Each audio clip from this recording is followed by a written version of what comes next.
Whoopie-doo scoop. Scoop-dee-dee whoop. Whoop-dee scoop-dee poop. Poop-dee scoop-dee scoop-dee whoop. Whoopie-dee scoop whoop poop. Poop-dee-dee whoop scoop. Poop. Poop. Scoop-dee-dee whoop. Whoop-dee-dee scoop. Whoop-dee-dee scoop poop.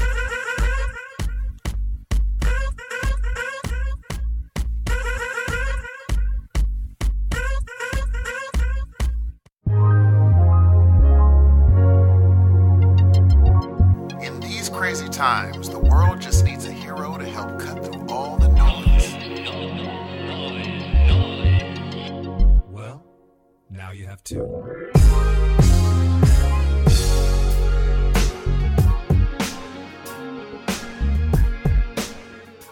Good morning, good evening, and good afternoon, ladies and gentlemen. Welcome to the 26th episode of the Heroes of Noise podcast. I'm your host, Steve. And I'm the other guy. What's happening, everybody? My name is Dan, and boy, do we have a show for you. You know why I say that? Because I don't even know what we're going to do right now. Guess what, ladies and gentlemen? It's another freestyle show. I like the freestyle, Jay. I like it. You know what? I like freestyling, man. I think we freestyle very, very well. And being that I know that you haven't watched anything anyway this week, am I right? Because you're such a busy man. You're such a busy man with a family and work and being a leader of the free world. You're a busy man. You know what, man? I usually have the time to do this kind of thing, and I'm telling you that the last few weeks have just gotten away from me. Guys, I'm sorry. If you're coming and I really appreciate you showing up, downloading the show. If you're expecting reviews and things like that, I got a little something for you. But our regular format will return. I'm going to put the blame on myself, guys. Here's the reason. So this is like first world problem shit, but I'm just going to tell you right now, I'm the victim of learning how to go from a PC to a Mac. Yeah. I've completely stopped the PC business. The machine is done. However, I'm having some learning curves, and consequently, it's caused me to be on YouTube a lot, trying to fix things. Last week's editing was a fucking nightmare. That's okay, though. I'm not complaining about it, man, because it is what it is, And so, as a result, I have really had no chance with work and everything like that, as Steve says. I've had zero chance to watch anything except for this little independent film that came out the other day. We'll talk about that in a little bit. But, yeah, so luckily, we did get a little bit of response, and people are kind of enjoying this. They'll take it for what it is. They like it, and they like to hear the banter. So, game on. That's what we're going to do. Okay, see, because I do have a question for you, Dan. Yeah. I do have a huge question. Okay, now, I'm not going to get into your super duper, we're going to get a little bit of how do I say it? I want to learn more about Dan. Okay? Is it okay if I get a little bit into your personal life? Not super. Here we go again, ladies and gentlemen. It is the study of Dan Ramirez.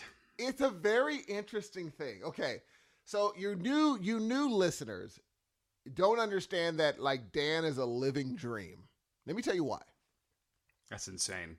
All of us single people, sometimes, and even the married people, you guys have probably been married for a few years. If you're our age, 40 or so, you've been married for 10, maybe. Dan's been married for 35 years. 21. And let me tell you why. He married his high school sweetheart, ladies and gentlemen. It does still happen. So if I may be so forward, can you tell me the story of how you met? Just quickly. Oh, man. All right. Because it's hilarious. Okay. Now, mind you, it's funnier to me because I've seen your high school senior picture. So this story is way funnier to me. Because, unlike now, Dan is a handsome dude right now. In the last 20 years. But in high school, he, Hey, man, I take that shit personally.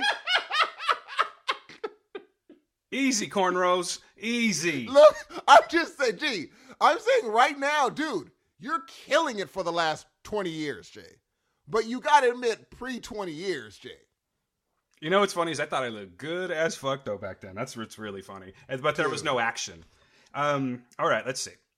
Well, yes, I did marry my high school sweetheart. However, that didn't mean that we were together the entire time. Because I think why are you taking stuff away from it, though? I'm not. I'm telling the truth. I'm not taking anything away from it. I'm being factual. Yes, she is my high school sweetheart, but we didn't just stay together the entire time. You know what I mean? You got to grow up a little bit, man. You got to find your way in life. This is true. And that's nothing to say against people that have done so and have been successfully married for X amount of years and just happen to marry their high school sweethearts. Yeah, I mean, I haven't met any. You're the only one I know. I don't know. I think that we are becoming a rare breed with the rate of divorce and all that. So yeah, I kind of, I pat ourselves on the back for that one. But no, it wasn't like we just, we didn't, because I graduated from high school in 19, and and she was a couple years younger than me. So we had to grow up a little bit. We had to experience life, and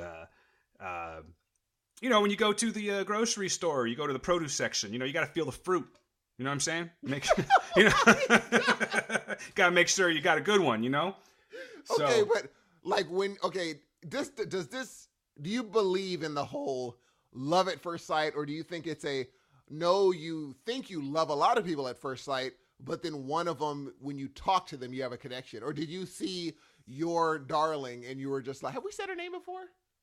Dude, you really got to listen to the show. Like, I say it every single show. Okay, perfect. I've said it at least 26 times. I haven't. I don't. Every single time I avoid it. New folks, real quick. Steve does not listen to the show. You may hear some repeat information. I'm just letting you know. This one isn't, though. This one isn't, because I get asked by people who certain people. Oh, by the way, shout out to the listeners. I'll shout you out later that run into me on a daily basis. So you did you know as soon as you saw her, you're like, I'm going to marry that woman? No, I didn't, and I think that's kind of bullshit. I mean, I do believe in I believe in attraction at first sight. I do believe that. I mean, that's a given. Oh, well, yeah, for sure. But no, I think that whole love at first sight is a Hollywood. It's bullshit, man. How can you be that? How seriously? You say wow, but how can you really be in? That's fucking crazy if you think about it. That's some stalkery shit if you really think about that right there. No, seriously. Like, have you ever just looked at someone? I fucking love you. The first time that you've seen them, that's crazy talk, man. So I think that stuff comes with time. You got to get to know people. People don't always put their best foot forward. There's the you that you want people to see. Totally. And then there's the real you. Totally. So, I don't believe in that. I think it's all a bunch of horse pucky, Hudson. Horse pucky. Sorry. I'm sorry I used bad language right there. I totally... Confounded. I'm sorry. I totally agree with you. And I think the hard thing with putting your best foot forward is when you go on a date with somebody, you have to. Well, when I was younger. Now, obviously, it's not so much that. But when you're younger, you put on your best foot and you're worried about when to take down that cover. And then you end up in a relationship and they're in a relationship with someone else. Like, that's not even really you. It's not even really you they're dating, but when do you take down that? Because they fell for you for that person, which is why probably they fall for a certain person. That person holds up that veneer or the facade in front of them. They get married. And then the person turns into the real person. And then you're wondering, well, why did you fall out of love with me? Be like, because they were never in love with you. It was just that person you had set up. And that sucks because I think it's easier for us to go into a date putting up that front and subconsciously being like, well, they won't like the real me. That sucks. You know what I'm saying? I think it would be better if everybody was just real. From jump, just say, you know what? Skip this jazz. If they don't like me, if they dip on me, at least they dip on me. That means they really didn't like me. They're not going to dip on me and I'll be like, oh, but I wasn't even really that person. I do like the things you like. It's too late. At least they don't like you then. I think that it would be nice if you could have like there could just be some way of being like, okay, we're obviously attracted to each other. So let's just cut the bullshit right now. And all right, here's my bullet wound. I got a third nipple right here. I'm missing a toe. You know what I'm saying? My eyes get lazy when I get high. I like to talk shit on occasion. I take stinky dumps. Things like that is what I'm saying. That's the kind of stuff that people need to know. You know what I mean? I think I'm not trying to get too bathroom humory with this, man. But folks, ladies and gentlemen, let me tell you something real quick, okay? As a veteran, I'm starting to ride this wave now, Steve. So I'll spout off a little bit of knowledge. Yeah, that's what I'm talking about, baby. Now, you guys are going to think that I'm trying to be funny right now, but I'm not trying to be funny right now. I think it's most important that if you're going to have a successful relationship, you can't be those weird people that don't use, and I'm talking about you, Hudson. You can't be someone, not just you specifically, but we've talked about this before. Yeah. Not that you'd remember, because, you don't listen to the show. However, I remember everything. However, Yeah. I think that it's important that you use the bathroom, like, in the same house. You know what I'm saying? That you fart in front of your lover is what I'm trying to tell you. Give her a cup of cheese. Let her give you a cup of cheese. But when though? I mean, I'm not talking about the first date, but I'm saying if you're feeling comfortable and you're thinking that that's something that you want to pursue, they need to smell your methane. Is what I'm getting at, sir. They need to know what is in store for them over the next several decades, for the rest of their lives, till death do you part.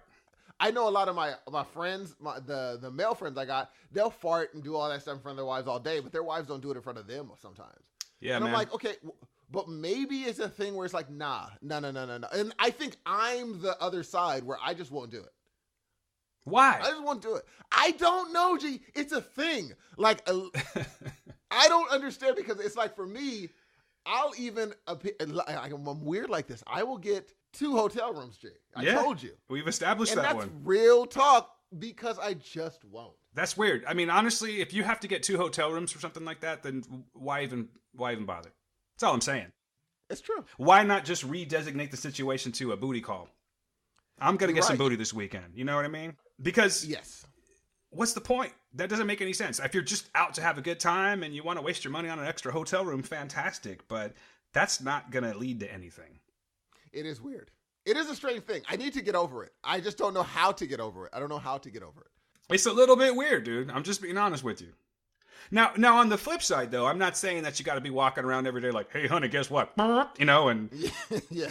Do you love me? I love you about as much as you can't just always do it. But what I'm saying is you got to be, you should not have fear of flatulence.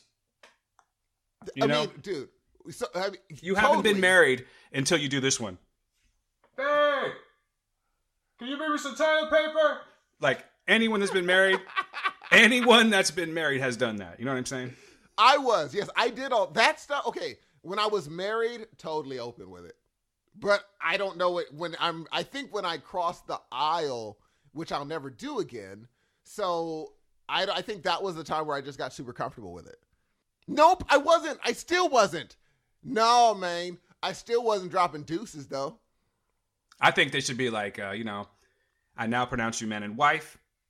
You may both fart. And then that would be it. And that would seal it. Because you're going to kiss a million times, right? I think it's just be like, and that's how you get married. That's the kind of shit I'm going to do, man. You know what? I forget that, I am able to, perform weddings. Gosh, I tend to forget that sometimes. So I think I'm going to have to throw that into the mix one of these times, man. What do you think? You think I'll get paid? I think you will get. Here's the funny part. I think, you know what you would be good at? What's that? If you were, hypothetically, if you somehow found a religious entity that you decided to follow, you'd be a good marriage counselor. No, dude. I don't want to deal with other people's bullshit. You and I have conversations about this all the time. I have enough going on in my life. I don't need to hear anyone else's life. I am not saying that it's bad to be a marriage counselor. In fact, commend people that are marriage counselors. But for me, I don't. I'm at this point in my life, Steve. Maybe you know what? Maybe if you'd have said that to me like 10 years ago, I'd be like, yeah, maybe. But I'm at this point in my life right now where I don't want to deal with other people's bullshit anymore. I'm just trying to take care of me and my family. I feel you. And you do that well. And I'm saying if you had time and it wasn't someone unloading on you and all they were saying is, sir, how would you suggest in having a successful marriage? You'd be a good person to talk to both people individually and say, well, what about this? What about this? Have you thought of this before you walk down the aisle or after you walk? Maybe this, maybe that. And they'd be like, oh yeah, that's a good idea. Not unloading on you, but if they were just like, these are my, I think that I'm feeling a little jittery or a little antsy. What do you suggest? And you would be able to tell the people straight up real talk. Be like, yeah, I've been married 20, you're going to feel this and you have to get over it. Or that's not something you should feel. Have you thought about this? See, these days, I get that, man. I get that completely, by the way. But these days, I think it would just translate to, you need to fucking man up. Think so? Well, what does that mean? It means you need to make up your mind what you want to do. But I don't know. Well, that's not my fucking problem. $45, please. I'll see you next week. You know what? It's funny because I watched one of my favorite movies again. I rewatched it, Jerry Maguire. And when they're like, he was walking and homeboy's like, hey, do you love her? And Tom Cruise is like, I mean, he's like, no. That's bullcrap. If you don't love that woman, you need to tell her. And I was like, you know, that is a freaking good. He's like, don't string her along. She's a single mother. Yeah. That makes sense. Yo, that's real. But then then it was a whatever throwaway line. Now I'm just like, dude, that is real talk right there. Yeah. And that's what I'm saying. Dude was telling him, man up. Yep. You got to man up. That is what he was telling you. It's telling him. Or the equivalent of what a woman should do. You know, if it's going the opposite direction, what would you say that? Woman up. I don't know. Girl power. I don't know what you would call it, but it has to go both ways. Is it pull up your britches? Yeah, if you're in 1946. Listen, honey, you got to pull up your britches. Now go get me a cigarette. You don't think that's a thing they say today? Man, who the fuck you heard say pull up your britches in the last... When's the last time you heard the word britches besides you saying it? What? I've never heard someone use britches except for pull up your britches. Pull up your britches. I don't even know. I don't know what to say about that one, man. I'm going to the bar with Louie. Pull up your britches. When I get home, I want the house clean. I want 4 cigarettes. Ready to go. All of them lit. I don't know which one I want to smoke. Okay, but have you ever heard it said in real life or no? No. Right now. I just heard it right now. So you've never been walking around and be like someone, not walking around, but you're like in a conversation. Someone's like, man, they just need to pull up their britches. You know what? Actually, Steve, I'm going to go ahead and take that back for just a second and think that we should start bringing that back. Because there is a whole, I guess it's a culture, subculture, maybe subculture would be a better word for it, of people that need to pull their goddamn pants up. You know what I'm talking about? Like, okay, hold up real quick. There was at my daughter's high school, which at the time was my son's high school, there was a staph infection warning going around. That is disgusting. Because young dudes weren't pulling the britches up, as you say, and they were leaving doo-doo stamps on the seats. So I swear, what else would it be? I don't think bare ass cheeks give staph infections. Those are doo-doo stamps, dude. And I do not think that was the reason people were getting staph infections. Yeah, I believe so.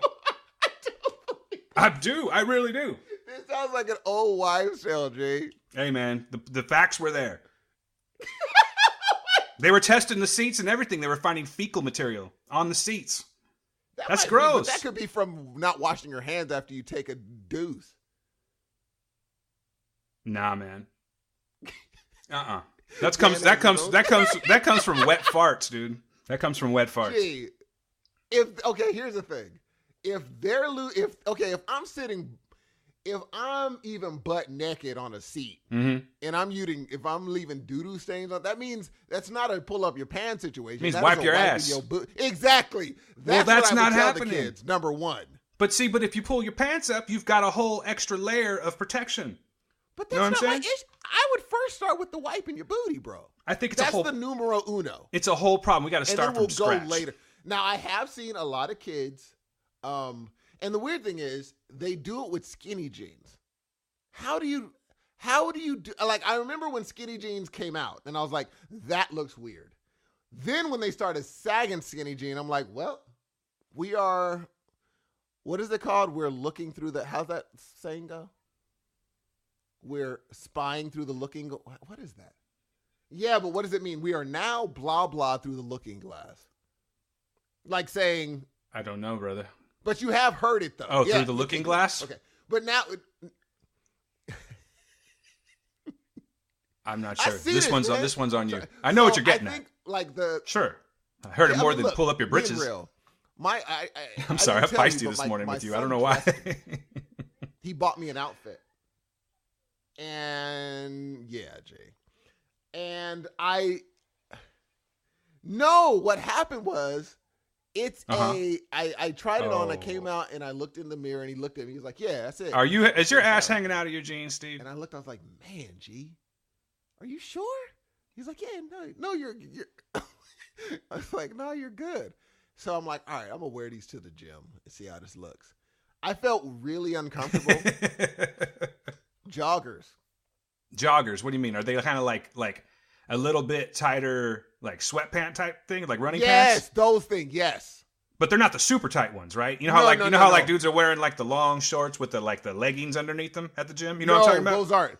They're the ones that are like sweatpants, but they're tight around the leg. Yeah, I got you. And so I was like, I go into the gym and I'm like, oh, I'm feeling weird. Then I realized, oh snap, everybody's wearing them. I did not realize this. Yeah, I'm like, there ain't nothing wrong with joggers, dude. I did not know it. That's how out of the loop. But my son, he got me a whole outfit, the whole jogger outfit with the sweater and everything.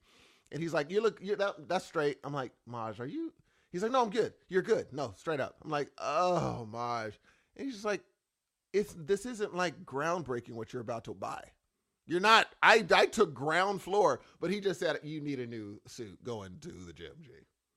Here, let's go to Target. I got one for you. That's kind of like that. Though I felt like same kind of situation. I felt that I was like, I don't know. It sounds really stupid for as small of a thing that it was, but I made the transition recently. Like when I go to the gym, right? Like now I got the socks. I wear black socks all the time. It's just been my thing. I don't know why, but now I got those all pulled up. You know what I'm talking about? Like before, remember back in like the early 2000s and 90s and shit, you had to like cuff your shit down by your ankles. Do you know what I'm talking about? Mostly dudes be wearing jorts, and they'd have them down by their ankles. Well, now everyone pulls them up. I had to embrace that, and I felt a little weird about it. But now it's no thing. I just do it all the time. Is that weird? That's probably not the same thing, but I feel where you're coming from. You cuff your pants? No. I'm talking about like I have like longer gym shorts past the knee. Oh no, yeah, for sure. Jim. And then I pull my socks up so you can't see my leg. Is what I'm getting. Not that I care if you see my leg. I'm just giving you the vid. That's probably hold on. You wait. You pull up your long socks and then you wear long shorts, G? Yeah. I mean, I wouldn't do that. You don't have to. I'm doing it. I look good as fuck why are too. you doing that, bro? Because it looks good. I look good when I do it. Do you not think you have nice I got invited to legs, an orgy, bro, because of it. No, I'm just kidding. I was about to be like, wait, what? Yeah, Yeah, you don't know about that, huh? High Socks Online. HighSocks.com. I don't know what the fuck I'm talking about. I'm about to ask you a crazy question. I'm glad that we avoided this whole how did you and Gail get together thing, because it's a long, boring story. Not boring, but for this, I don't feel like talking about it right now. It was a great story. It's the story of my life. I just it is a fantastic. I wasn't asking how the whole thing happened. Yeah. I was really getting to, because it was actually leading somewhere. You ruined my lead in. I'm sorry. We just do that. I was wondering how you approached her. That was the main question. We just used to smile at each other in the hall all the time. Like I said, attraction at first sight. And but we never really talked to each other. You know what I mean? I do remember telling my friend, like, yeah, this girl, I'm going to get together with her one of these days. I do remember saying that. So we would smile at each other in the hall. And that really was it. And then it just happens in my senior year. I had like, you know how like when you're kind of done with your important classes and you got to take some electives just to kind of fill the day out. I took I was an aide, a teacher's aide in like a 3D art. You know, you work with clay and stained glass and all that stuff. And she was there. She was the other aide. And the rest is history. You were actually doing like stained glass. Like, did you do the ghost thing with her? No, man. No, we handed out the ghost materials.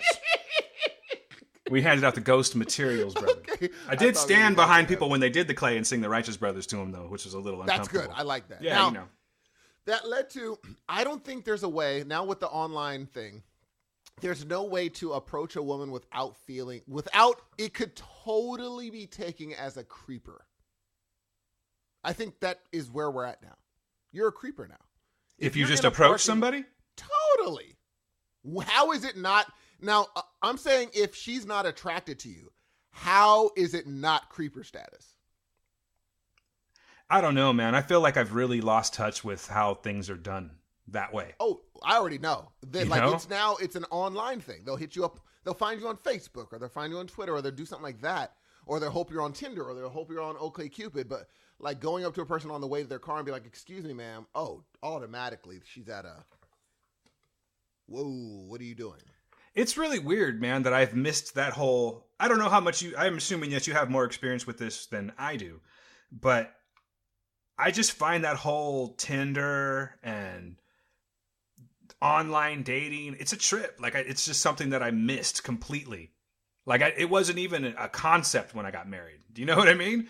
It's like when you like there's a whole generation of people that don't know what rotary phones are. Like, that's how I feel about that kind of stuff. That's true. It just never was a concept for me. So it feels very weird and awkward. Not that I would need, feel the need to do that, but I've thought about it before. Like, what if I had to be in that situation? It's really strange to me. I feel for people, kind of. You know what I mean? I think we're in this weird time where everybody just stares at their phone all the time. And everything's done that way. Like for instance, with my kids, they have their little dramatic situations that happen amongst their friends, or like my son and a girlfriend or something. Not necessarily right now. Yeah, fuck it, right now, whatever. And it's like, man, you should really handle that. You should call her. You should talk to her. Or you're fighting with your buddy. You should talk to them, man. Go have them come over or something. Talk face to face. No, it's okay. I'm just gonna go click, click, click, click, click, click, click on my phone and think that that's gonna make everything better. I think that's really weird, man. It's like we've lost something. People don't talk to each other enough anymore, I think people don't because kids still talk to each other a lot at school. Sure. They have that big time to talk to each other. Sure. I don't think that they interact with uncomfortable situations enough. Like, if someone's mad at each other, I have a feeling like before, when someone was mad at you, you would talk to your friend, be like, I think such and such is mad at me. Oh, really? And then your friend will come back and be like, yeah, he's kind of ticked off. The only way it stops getting ticked off is you making the unfortunate uncomfortable, either A, writing a note, which you really didn't do with your homies, or you have to walk up to him and be like, hey, man, what's up? Or, you talk to him about what's going on. Now you can actually avoid them enough where it's just like, well, maybe we'll hit each other up on the phone or on Facebook or something. Or you don't have to make that uncomfortable trek. I think it's good for you to walk up to someone and be like, hey, what's the deal? Yeah, you gotta walk through fire sometimes, man. And people just don't do that anymore. And he might clown you. He might be like, skip you. He might happen. He might. But online, you don't have to deal with that. But that's how you live. Yep, it's true. You know what I mean? That's how you live. I think that there's something to be said about growing up like in the late 80s and having like, this sounds really stupid. I don't know if you can relate to this, but I know I did. I'm not going to front. Having like John Hughes movies to relate to. Like I know I road tested some John Hughes movies shit. You know what I'm saying? Like I never did the whole, was John Hughes say anything? Was John Hughes say anything? I'm trying to remember. But okay, let's just use, regardless, let's just use that as an example. Now, it's cheesy, but it's something that's iconic, and people still do it to this day as a meme or a joke. But, dude stood outside of someone's house with his boombox overhead playing a song, In Your Eyes, because he loved this girl. That's taking chances. That's not sending some stupid meme or GIF or something like that to do you know what I'm getting at, man? There's just like this whole personal thing that's gone. This whole, like that was kind of a dumb thing to do, what he did. But it worked, know? Now it would be creepy. Now it would be, yeah. But that's because we've been so removed from all that kind of stuff. Of course. And I think some people have terrible things have happened, ruining things like that. You know what I'm saying? People have done horrendous things. And so now it's like, you know what? People shouldn't be outside your window now. They're not all up to good things. Now it's oh no. Turns out this could happen. So, dude, I heard by the way, Cameron Crowe wrote and directed Say Anything. Okay. I didn't feel right. That's why I asked, because it just didn't feel right. Doing it that long. Yeah, he's been doing it for a minute, man. He's been doing it for a while. Damn. Hey, man, speaking of like stalkery weird things, I'm going to kind of veer off, but this is something that happened in Santa Cruz the other day. Santa Cruz, California, you guys. Look at this guy! For my folks that are not from California. Did you hear anything about this? Look at this guy. No. I didn't go to Santa Cruz, bro. I read this online. Oh, I didn't know that. Okay. No, I haven't heard anything about it. All right. I wonder if, you know what? It'd probably be too hard for me to find the article, and I don't want to do any pausing, but I'm just going to give you the short version. Okay. So I think it was like 2 or 3 nights ago, there was this young woman that was walking home from, it's not funny, this is like horrific actually, but it's like, wow. There was this young woman that was walking home from her job, and in the city of Santa Cruz. I'm not exactly sure where it was, but there was a guy that had just gotten out of jail. I think it was like the day before, and I don't know his name. It's some Asian guy. Not that it matters, but I'm just picturing his face right now from the article that I read. So he basically walked up to her and just grabbed her from behind, right? Mm-hmm. Threw her on the ground. He was going to rape her. He started pulling her pants. He busted a button, from what I understand. He was trying, and she was fighting him off, and she's screaming at the top of her lungs to help me, get this guy off of me, help me. And from what the article says, it went on for approximately 2 minutes or so. I don't know. That seems like a really long time. Have you ever like fist fought? You ever fist fought somebody for like a minute? That's a long ass time. That's a very long time. Yeah. So I can only imagine this must have been an eternity for her, but it was like 2 minutes is what they said. And she was just screaming. Finally, some people came to her aid and they were like kicking this dude to get him off and beating him up and kicking him. They finally freed her, in which another lady who was watching this whole thing took the woman to shelter, pulled her away from the situation, right? Yes. The guy, I don't know if like a whole scuffle happened, and I don't think they had him tackled, because I know that the guy ended up getting away from him, right? But he didn't run from him, Steve. This man decided that he was just going to take off his clothes, and he just started masturbating in front of everybody. Right? I know this is just a really weird jump from John Hughes Say Anything to this, but I just popped into my head right now about stalkery and just weird shit. That is like, what if you were one of those guys? What would you do? That's a story that you will ever forget. What would you do if the dude just started like, going at himself right in front of you after that? Yes. I'd have to. I mean, you're going to have to restrain him, obviously. You're going to have to get the, folks to restrain him or whatever, but you really got to, I know I would have to be I have to be careful about how it goes down. I have to. Cuz I mean, I have to think of, I'm in Santa Cruz, number one. If the cops come up and see me tackling some dude, I don't know if they're going to react correctly. I think they're going to react correctly if he's got his dork in his hand and he's masturbating. But if I'm on the ground with them, they're going to be like, which one is doing what? I know personally, I'd be like, who's got the dick out? Okay, that's who I'm going after. You, move. Because you're a good person. Because you're a good person, Dan. And you're nice, you're a very kind individual without a power complex. I totally would take him. Here's the thing. Number one, it would be shocking to see this happening in real time. The whole jacking off afterwards, I would probably be like, this is weird, but let's take care of this woman and we'll tell the cops about homie. But my main focus is the woman. The jacking off, that means he's just sitting there and be like, okay, he's crazy. He's a lunatic, which he is obviously for doing this. But, I'll get the woman to safety. The fellas will follow him and tell the cops where he is. Or the women and the fellas will follow him and tell the cops where he is.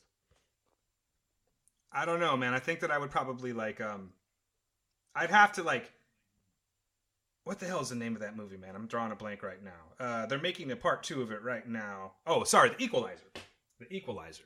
You saw The Equalizer, right? No, I have not. You've never seen The Equalizer. Wow, man. You know what's funny? Because I don't like those. I love Denzel and everything, but I don't like the whole Taken thing. Dude, this is Denzel. I would have to say, there's several different versions of Denzel at his finest. Do you know what I'm saying? Like, he's got different... Man on Fire is the one that, if I'm going to watch something like Denzel doing that, it's Man on Fire. Dude, trust me, man. You got to see The Equalizer. My point of going into The Equalizer is that, he's the kind of guy that he can walk into a room and he can sort of assess the situation. It all plans out in his head before he does his attack. Really quickly. You know what I mean? Mm-hmm. Very methodically, very mathematically. Very Steve-like. I would have, I was about to say that, but you just interrupted me. I was about to say very Steve-like. Thank you. I think I would have to handle that situation if I had that skill just like that. Like, I would go, okay, I'm in Santa Cruz. I know I'm on an open street. There's got to be like a cafe around here somewhere. So while they were scuffling with this cat, I would have gone to I would pull you know how like the magicians pull the tablecloth? I do know how they do that. I would pull the tablecloth, Steve, off, and I would, because I'm not a vandal. That you aren't. I would have to do it with the grace of leaving all of the dishes on the table, because that's where the magic trick comes in, right? And then right before I'd leave and run out with the tablecloth, I'd be like, I'll be right back, and look at him and be like, that shit was dope. And then I would run out and I would go to said masturbator, and I would basically just tackle him with tablecloth, much like putting out someone that's on fire. Okay, so really the only thing but the tablecloth is I'm just trying to keep his boner from touching my arm when I take him down. Is really what I'm getting at. But that would be my plan. That's what I would do. I see you doing that. There's no question. I think that you would do that. I thought you were going with the whole, you're going to use the tablecloth, do the switcheroo, and wrap the tablecloth around his hand and tie the other one around his back with said tablecloth, and it makes a nice bow and both of his hands are tied behind his back. I thought you were going that direction. That would be cool, but I mean, I'm no show off. You know what I'm saying? I'm basically just trying to create a boner barrier. That's really all it is. Dan, you seem like like if someone attacked you on the street, what is your go-to move? I think I would just stop, drop, and roll. Be like, help! That's what I'd probably say. I think he's got a gun. I don't know what I would do. I'm going to sue somebody. I don't know what I would do. I'm not a fighter, man. I'm really not. You know, I used to get down. But you have like days, a stocky frame. You seem very, you're a stocky individual. Are you calling me a stalker, bro? I know what you mean. I'm just kidding. You are. You got like you're a stocky cat. I don't think people would like approach you in a wild way. Bro, I am not threatening, and you know that. Come on, you're just making conversation right now. Gee, I am not making conversation. You're a stocky person. No one has told you that you're a kind of stocky, chesty person. Stocky, chesty person. No, not until this day, 36 minutes into a show, has anyone ever told me that. Yeah, you have like you have a chesty walk. A chesty walk? That doesn't even fucking make sense, Hudson. What do you mean, like a chesty walk? Like you walk with your chest out. That's insane. Yes, of course. Yeah. Everyone that knows you do that. Oh, you're talking shit? You guys talking shit? Look at Dan. Here comes Dan with his chesty walk. Check it out. No. Hey, Dan, what's up? Yo, Dan. Here, go watch. He's far away. We can say this. I don't want to hear. Hey, Dan. You got a good walk, brother. That's a nice chest you got, man. I'll be like, hey, thanks, dude. I don't know what you're talking about, though. Yeah. Yeah. And I'll be like, yeah, look at that little chesty walking cat. With his walk. chest slapping hands and stuff. Yeah, I said with his chesty walk. That's insane, man. Chesty walk. Gee, I don't believe that those... I don't think that term has ever been said. The shit that's coming out of your mouth today. Pull up your britches. Chesty walk. No, you walk with your chest out is what I'm saying. I don't know, man. That's a new one on me, dude. That's a new one on me. But the thing is, it's a confident walk. Okay. It's a very confident walk. Okay, and so I think you carry yourself saying, hey, look, man, this side of the street, y'all, this is my side of the street. No. You're crazy, man. No, but you do have a chesty walk though. Can we talk about some real shit? This is real. Dan, I'm not joking. You do have a chesty walk. Okay, great. I've got a chesty walk. And you know what? I wish more people. Your back is straight. Your shoulders back. Your chest out. I think I'm going to change my Twitter handle to Chesty Walk @ChestyWalk. Gee, that would be hilarious. Hey, you know what I haven't done? Speaking of Twitter handle, ladies and gentlemen, I haven't really been doing my job lately. So, Steve, if you don't mind, real quick, do you mind if I just hit the music and do some info? Yeah. Oh, right. Not my music? Okay, never mind. Go ahead. No. See? Okay. You see, folks, he doesn't listen to the show, so.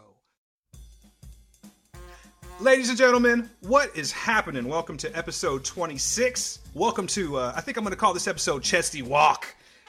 My name is Dan Ramirez. With me is Steve Hudson, and we are the Heroes of Noise. And now I have some information for you. If you want to reach the show, you can hit us up at heroesofnoisepodcast@gmail.com. On Twitter, it is @heroesofnoise. I think I'm going to go with @ChestyWalk, but for now, you can get me at DanQPublic. My buddy Steve at secraziness.com. No, it's SE_Hudson Music. We're available on Instagram @Heroes of Noise Podcast, and Facebook @Heroes of Noise Podcast. And like I say all the time, all of this is available to you good folks at heroesofnoise.com. You can, what can you do there, Steve? What can we do there, Steve? These people can get online and they can go to our different links, because I think that's the term that all the kids are calling it. And they can actually, subscribe to our show. All seriousness, you can subscribe to the show. You can do this on Stitcher, iTunes, Google Play, iHeartRadio, Spotify, YouTube. Anywhere you want to go, man, that's where we are. So, please do so, okay? That's it. My name is Dan. Back to the show. So, Dan, a funny thing happened. What's that, man? So, there was a show I was watching. And the show was called The Handmaid's Tale. And I told you, I said, Dan, Dan, I'm done with this show. That's what I said. That's what you said. I remember it. That's what I said. I said, Dan, I'm done with this show. What did I say?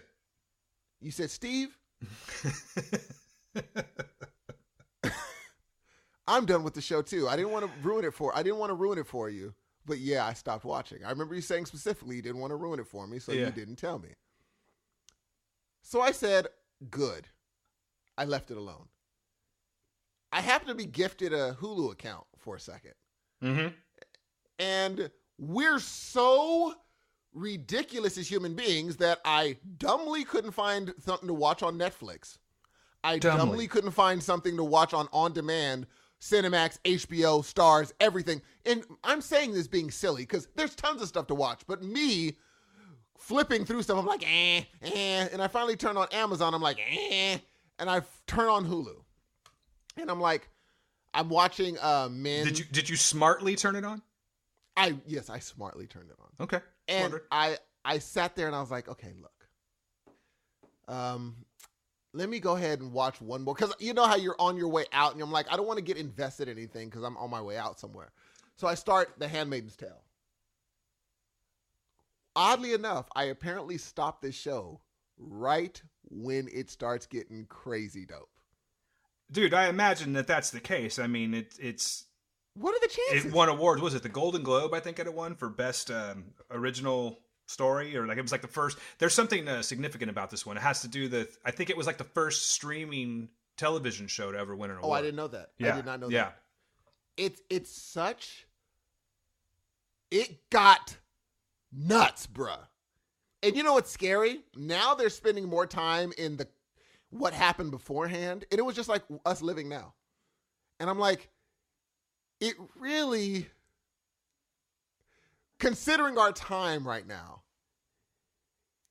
I totally see how something like this could happen. How so? Please break it down for me.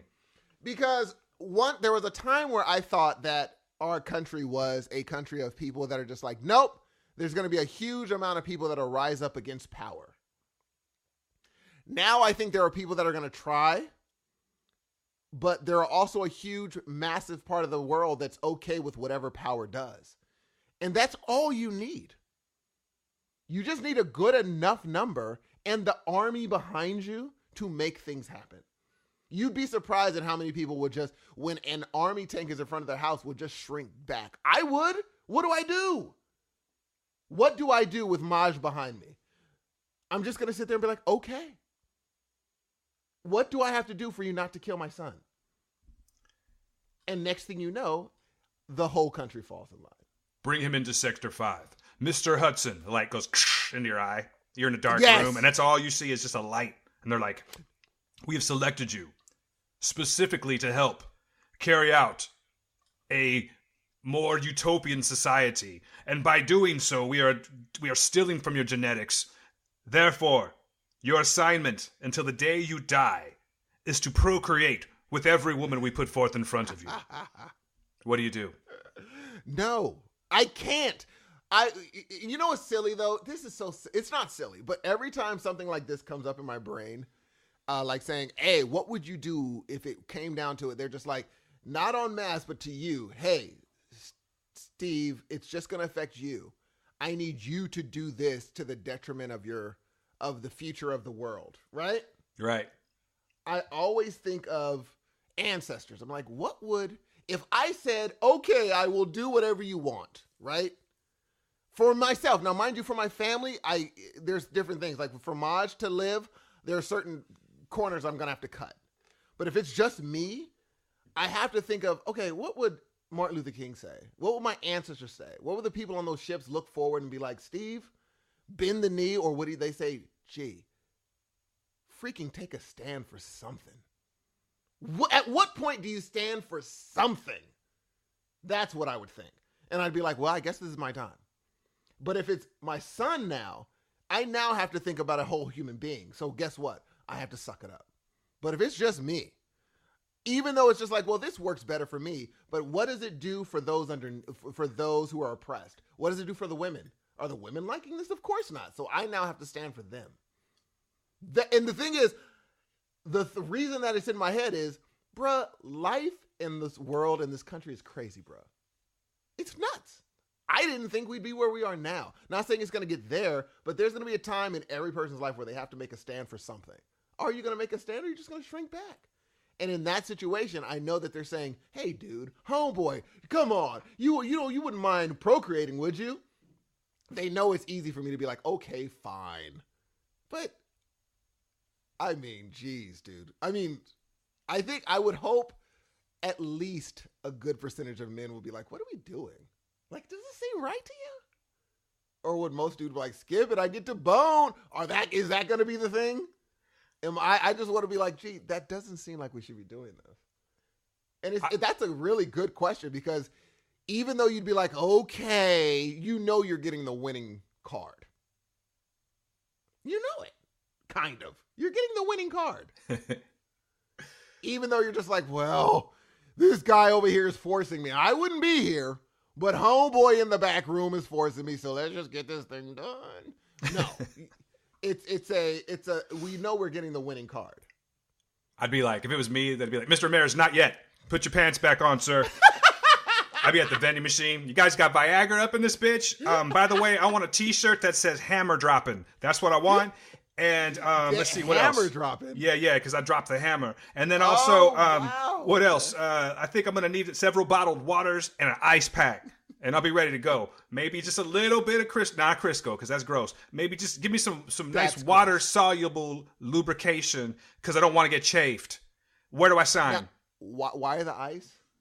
Because to be dropping the hammer all day, man. You got how many people are we talking? Are we talking like 5 a day? Yeah, I'm definitely going to need extra strength. Vicodin, or what the fuck's that shit? I'm so stupid. I fucked up my own joke. 5 a day. Okay, here's the thing. What is that shit called? Viagra. I couldn't think of the name of it. G, oh man, I'm about to put myself out there, G. Oh, of course you are. Of course you are. If I was married, okay? Okay.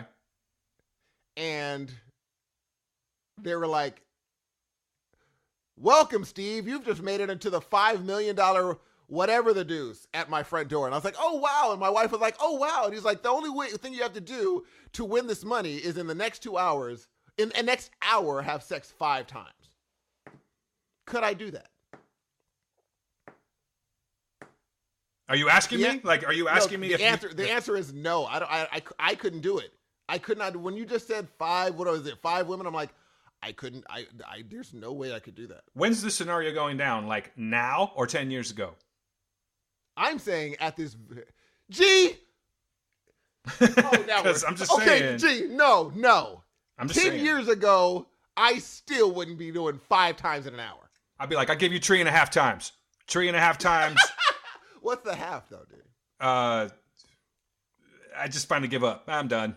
You good? We good? All right, I'm good. We'll get back to it later. Get you on the other half next hour. Come back for the other half. No, because you got to remember, you get one shot, $5 million, 6 times. It's just a one-time deal, huh? One-time thing. You have to do it without aid of Viagra? No aid. That means every 12 minutes you're doing it. To completion? To completion. Yeah, I don't think I'd have the substance, man. I don't think I could. And that's a weird thing, because I wonder if Neanderthals had that, because you had to populate the populace. I wonder if somehow we lost that. Now men could do it like twice and be like, I'm cool, and go to sleep. That means, like, in my world, there would literally be 5 people in this world. And I'd be done for probably life. Be like, man, I'm tired. What if they approached a 19-year-old Steve Hudson? It doesn't matter. 5 times is a grip. 19-year-old Dan Ramirez, I'd be like, all right, let's give it a shot. You'd give it a shot. I'd give it a shot. 12 every 12 minutes? It's the recovery time. The recovery time is where you get jacked up. That's going to be jacked, dude. Because you need a little bit of recovery time. Because I think all these men in is it virility? Would I be saying that? Or sounds good to me. It sounds good, but I'm wondering if that means how many kids you can have. Anyway, I think we overestimate. I think, unfortunately, for men, especially young guys, I feel sorry for this new generation. Porn is going to mess them up because they think that's how it's supposed to go. Yeah, there's definitely a problem with that, man. I often think of, not often, but I have thought about that before. Like, do youngsters think that women want to be spat on and slapped and? I hope not. I don't know, man. I gotta talk. Like, I I mean, trust me, I've got lots to say, but I don't know how much about me I want to give up just yet. You know what I'm saying? But, okay, so. Because I don't watch porn, first of all. I just want you to know that. Of course not. That's the devil's work. The Handmaid's Tale turned out to be really good so far, dude. I think you should continue watching it on, I think once you have the time, like when you have spare time, I think you should give it a try. And but it's not something that I would binge because it's very emotionally taxing. It's like a horrible show. Like, as far as what's happening. I get you, man, because I think it was like 4 episodes total, and then I stopped watching it. And again, it wasn't for any particular reason. It just is what happened. And I think, you know what it was, actually? It's because we just started this show up, and I realized that I had to kind of, like, watch everything for what we were trying to do. And it was just one of the shows that fell by the wayside. But no, I hear it's great. I do plan on watching it again. I just don't know exactly when. There's so much out there. But the thing is, that one's kind of road tested, and it's been given accolades. So yeah, maybe I should just kind of make that my priority. Maybe, you know what, Steve, I'm going to make that my priority. I told you we talked about this not too long ago, and like, I'm going to watch it tonight, but of course, and I really was going to try to, but there's like 100 other things I was watching, so it fell by the wayside again. But I think I am going to make it a priority to finish this. Now that season 2 is out, yeah, I think we should do this. I think, look, I know that like this week you've been learning Logic Pro. Oh. Yeah. And the thing is, Nightmare. remember, I realized I had an upper hand. Like because at the time, I had the time to actually just live in Logic Pro for hours a day for like 4 days. I lived in the environment. It seems like you really need to do that to like really get into it. Because otherwise you'll forget. Like all it takes is one day to pass and you forgot how you did certain things because it hasn't been embedded in your brain yet. I was watching YouTube videos last night and it was blowing my mind how much stuff Logic Pro does. Oh, Logic Pro 10 or whatever. It's crazy. The thing is, it's so much that you have to kind of be like, let me concentrate on one thing. I want to do one thing. How do I do that one thing? Because if you get an hour-long video, you're screwed. Because they're going to teach you how to do so many things that after the video's over, you're like, wait, how did he do that one thing now? That's truth. I had to actually kind of skip through it. Yes. Just to get what I needed, you know? But this is to be certified at Logic Pro, it's like a $2,500 class. Like there's a certification you can go to LA and it's worth it. It's totally worth it. What do you do with said certification? Like if you say you can now put your name like in the running. So if someone in Fresno or in LA or wherever needs a studio engineer, you're certified. You can go down there and actually do their session. That would be interesting. I would be interested in doing something like that. Oh yeah. Wouldn't that be fun? Like if I had nothing to do on a Saturday, some independent artist in LA was like, hey, are you available to engineer? You're like, yeah. You just literally go out there and you already know Logic Pro. So you boot up their system and you do their audio engineering for them. Hey, can you go to track 3? Yep, no problem. And you get paid by the hour. You are now Logic Pro certified. That's something that I would seriously be interested in doing. I mean, obviously I don't have the time to right now, but yeah, it's 3 days. You know what, man? I've actually over the last week, and we've had hundreds of conversations about this. You've heard me tell you how tired I am off mic and yes, dude. You know, blah, blah, poor me. But I got to tell you, man, I've really made the conscious decision this week that I'm going to cut back on my work. I've got a plan in motion. You know, it's kind of the same plan, but I've sort of altered what I'm going to do. I think I'm going to actually change. I'm not going to get into what I do, folks, but I'm going to change modalities. I'm going to work in the same area, but do something different. And I think it's going to be coming soon. I think within the next year, hopefully sooner, because I am ready, man. I'm going to cut back to one job.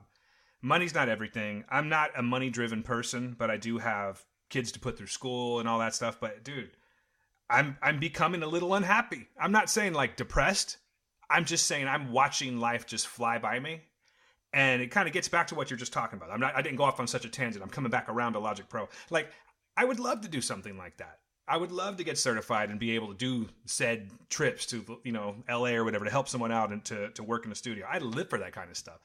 I just don't have the time to do it anymore, man. I want my life back.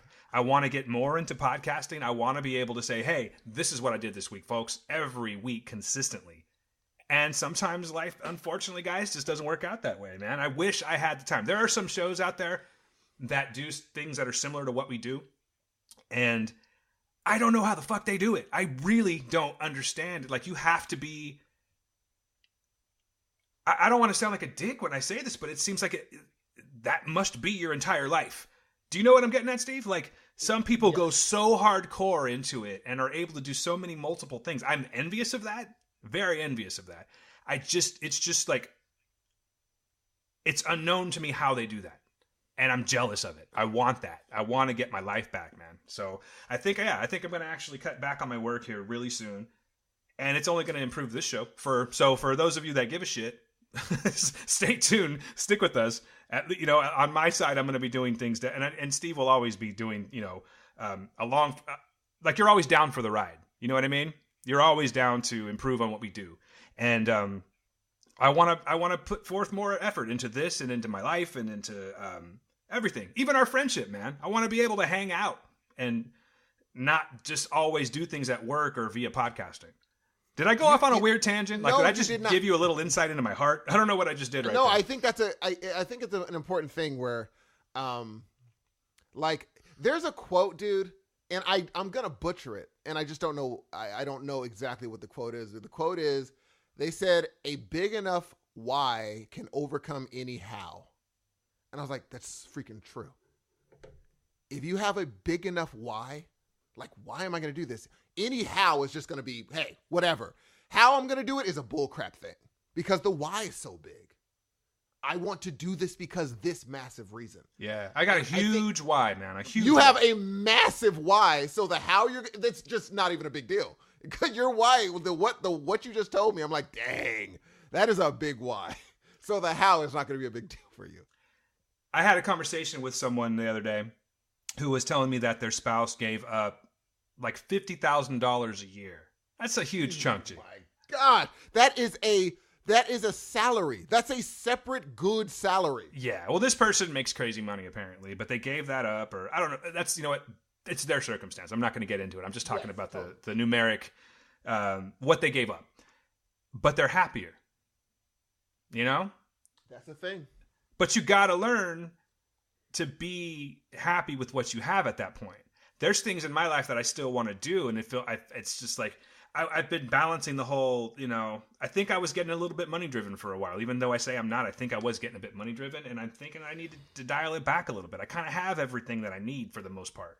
And I don't know. It's weird. Like, guys, check this out. If you listen to The Word, I know some of you listen to The Word, and thank you very much for hitting us up and, wanting us to come back. And we're gonna come back. But I'm sweating it. I'm not going to lie to you. I am sweating how we're going to do this because I don't want to give up Heroes. I love Heroes. I think this is where we are our most comfortable. Would you agree, Steve? A firm. Okay.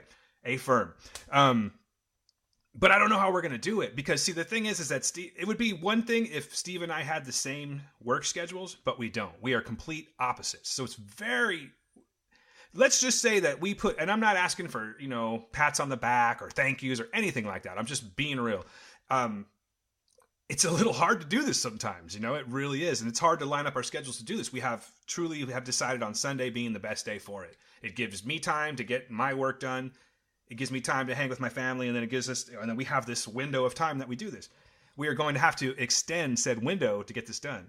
And I'm really hoping I have some ideas. There's some things that I've sort of put forth that I don't really want to get into it because it might fail.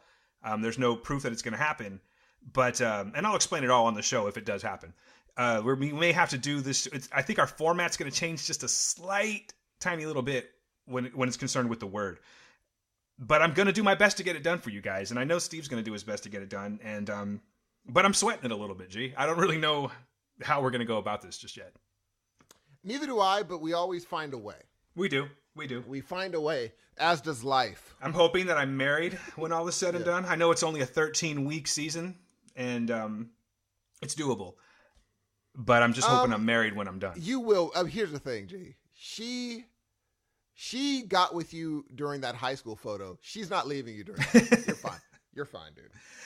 I may have to put up a photo, man. Now you're making it to where I need to put up a photo. I keep saying I'm going to blog. I do have some time. I don't know, man. You know what, Steve? I think you need to send me a high school photo. Dude. And I'll put up a high school photo. G. Okay. I look like a G. All right, bring it. I think, like for me, I know, like my goal is for this year, I would say let's go from June of this year to June of next year. I'm going to go there. From June of this year to June of next year, my goal is to have under Heroes of Noise at least 5 shows. Oh my God. You mean that we do? Yeah. Or the thing is, even if we get someone else to do one.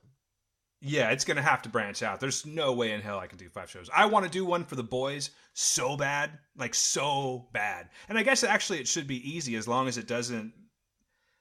Like, I don't think that Seth Rogen would actually line up, like, say, sorry, forgot for a second. I forgot where I was, folks. Sorry. I don't think he's going to put out Preacher and The Boys at the same time. I'm talking about next year. Yes. Because I really want to do that show, man. I don't know if you want to be a part of it, but I think you do. And I really, really want to do a show on the Boys. We definitely have to expand the universe of Heroes of Noise. We do. I want to do an all music. Like if I could, I would like to do just a straight music show. Oh, dude. Not like playing songs, but just diving into music, man. Like I have visions of us. Sorry guys, again, if you're waiting to hear what we're watching, probably not going to happen. Though I do have some comments I'm going to bring up in a little bit. There's just so many things I want to do, man. I would like to do a show where we travel. I remember we talked about that one time, like The Heroes Hit the Road, which was just a working title, but where you and I go and just go to some random town and sit down with random people and just like I'm going to call it the Steve Hudson, where you sit down and you just dive into their brains and you pull things out and see what comes out. That would be freaking even the ghost thing would be great. The ghost thing's awesome. I would really like to do that. That's a doable thing. Someone would do that. Yeah, but that could be one-off too. I mean, that's a whole travel thing to do that. And also, I want to, I was thinking about what I was saying. I don't want to, if we do that, I'm not going to, because we have listeners from different, facets of life.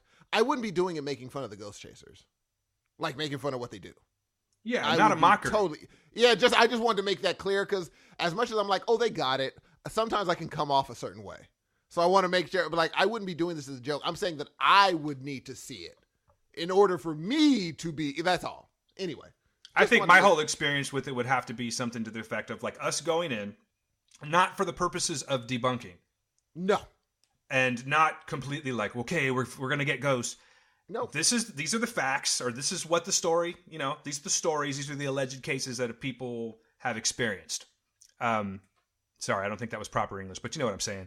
Yes. So we're going to take all of this and we're going to, we're going to utilize this and we're going to spend the night in a house or we're going to go here or there or whatever. And we're just going to see what happens. And if nothing happens, then nothing happens. Nothing happens. But there would be one thing, and I know that you would agree with this here. I would not fake shit for the sake of just putting out a podcast. If it didn't work, I'd be like, hey, you know what, guys, we tried this. I have yet to find anything that has scared me, so I don't really want to do this anymore. I would be really honest about that. Exactly. And my thing is, here's what I do know. Here's what I know. I have not yet heard of a story of a ghost hunter going into a haunted house. He stays when everyone else has run. They come back in and he's dead. That story has not happened. So apparently, you know what? Apparently they just haven't found that yet. Not clowning ghost hunters, but certain things just haven't occurred yet that would occur if ghosts wanted to harm people. So I don't buy ghost hunters at all. I'm not like kind of going back on what I'm saying, but I don't buy it at all. I don't believe ghosts. I don't believe in ghosts. So I ain't afraid of no ghosts. And neither, you know what I'm saying? Oh, Dan. What's up? We almost forgot. We almost freaking forgot, man. I may have. What are you talking about? So I forgot to tell you, like, there has been a lot of juice behind this, an independent film that was released recently. And it was so indie that I almost forgot about it. Can we hold off on that for 1 second? Because I have a feeling, I got to be honest with you, I'm trying to avoid that as much as possible this week. But there's something, because, okay, all right, let's talk about it. Because I wanted you guys. Everyone else is going to talk about it. So everyone else is going to talk about it? Yes. Yes. But my intentions are, guys, we're talking about the Avengers, okay? Infinity War. everyone's talking about it this week, and Yes. I see what No you're spoilers. saying. No Yes. spoilers. If we talk about anything Avengers today, it's not going to be spoilers because next week it's going down. I promise you, we are going to do. Oh man, It's And going to be a interesting- star-studded event. Yes, It's going to be big. It's going to be grande. I have to go to work in like an hour. So like, I just didn't want to do that. I didn't want to like shortchange you. Well, it's not going to be a shortchanging. We could have a substantive, non-spoiler, because the spoilers are where it happens. That's where I'm going to have a lot to say. But the non-spoiler is going to be cakewalk. Yeah, that's going to be it's easy. all juicy fruit. I'm going to Eat see it fat. again tomorrow night. Mm-hmm. And I think I'm going to go see it again on next Saturday, prior to us recording. Simple question. Would you Sure. recommend people seeing this movie? No. Yeah, of course I would, man. I think it's... Would you? I totally would. I have a feeling you're going to be Hudson on me, and you're going to counter a lot of shit. Just because you're you. I know this is how it's going to go. Gee, that didn't happen with Black Panther. No. See? But- And you thought, I guarantee No, I in your didn't. brain, you're like, No, if I didn't. anyone's you didn't think so? Nope. I knew you'd be all praise. No, I'm calling it like it is. I do. Knew you were going to be like 100%. This is the best thing that's ever happened since sliced bread. This one, I knew. And I was like waiting for a text last night from you because Steve went and saw. What time did you go see this movie last night? 10:45. All right. So about 1-ish, I get that's good. A little lackluster. I'm like, oh, fuck. Come on. No. Come And the thing is, on. here's what I'll tell you. This is not a spoilery thing, because I'll be able to go in depth. I walked in. First of all, here's the background of me walking into this movie. I walk in. I get my tickets. I have been juiced on Infinity Wars for a while, and even more so since I've been reading the comics. I've been super juiced. Now that I've been knowing about the characters, the backgrounds of these characters, all the ins and outs of the Marvel Universe, it makes me appreciate the movies even more. Because I'm like, wow, they really pulled this thing off. And a lot of these panels, you don't think they can. And they pull them off. And so I'm jazzed to see Thanos in a movie with the Avengers, handling business, everyone coming together. I mean, I am freaking jazzed. I am pumped. Nothing can get me down. I go and I mute everything on Twitter, and I'm hearing everybody saying, man, oh man. I mean, I remember one dude tweeted out, he was like, DC could never. And I was like, oh, that's all I needed to hear. That's all I needed to hear. And then everybody else was like, oh my gosh, it's everything that you. So I'm getting juiced. And then you come out of it and you tell me a few things. I won't ruin it. And I'm like, I told you very little. Very little. Exactly. But I'm saying your feelings about it. I don't want to ruin your feelings about it. Gotcha. So you tell me this and I'm like, I can't wait. I buy my tickets. 245. Let's rock and roll. Shake and bake. I sit down, watch the movie. And mind you, look, the movie itself is a great movie. There is no getting around the greatness of this movie. The directorial, the flourishes that these directors do, the scenery that these people make, the little cutscene, the little introductions he makes of different characters that come into the film. The Russo brothers destroyed this movie. Hold up real quick. Hold up real quick. Yeah. Listen. Did you hear that? What's that? That's the other shoe dropping. Let's go. They destroyed this movie. I mean, they did a great job. They're the only ones that could have done it this good. Okay. Now,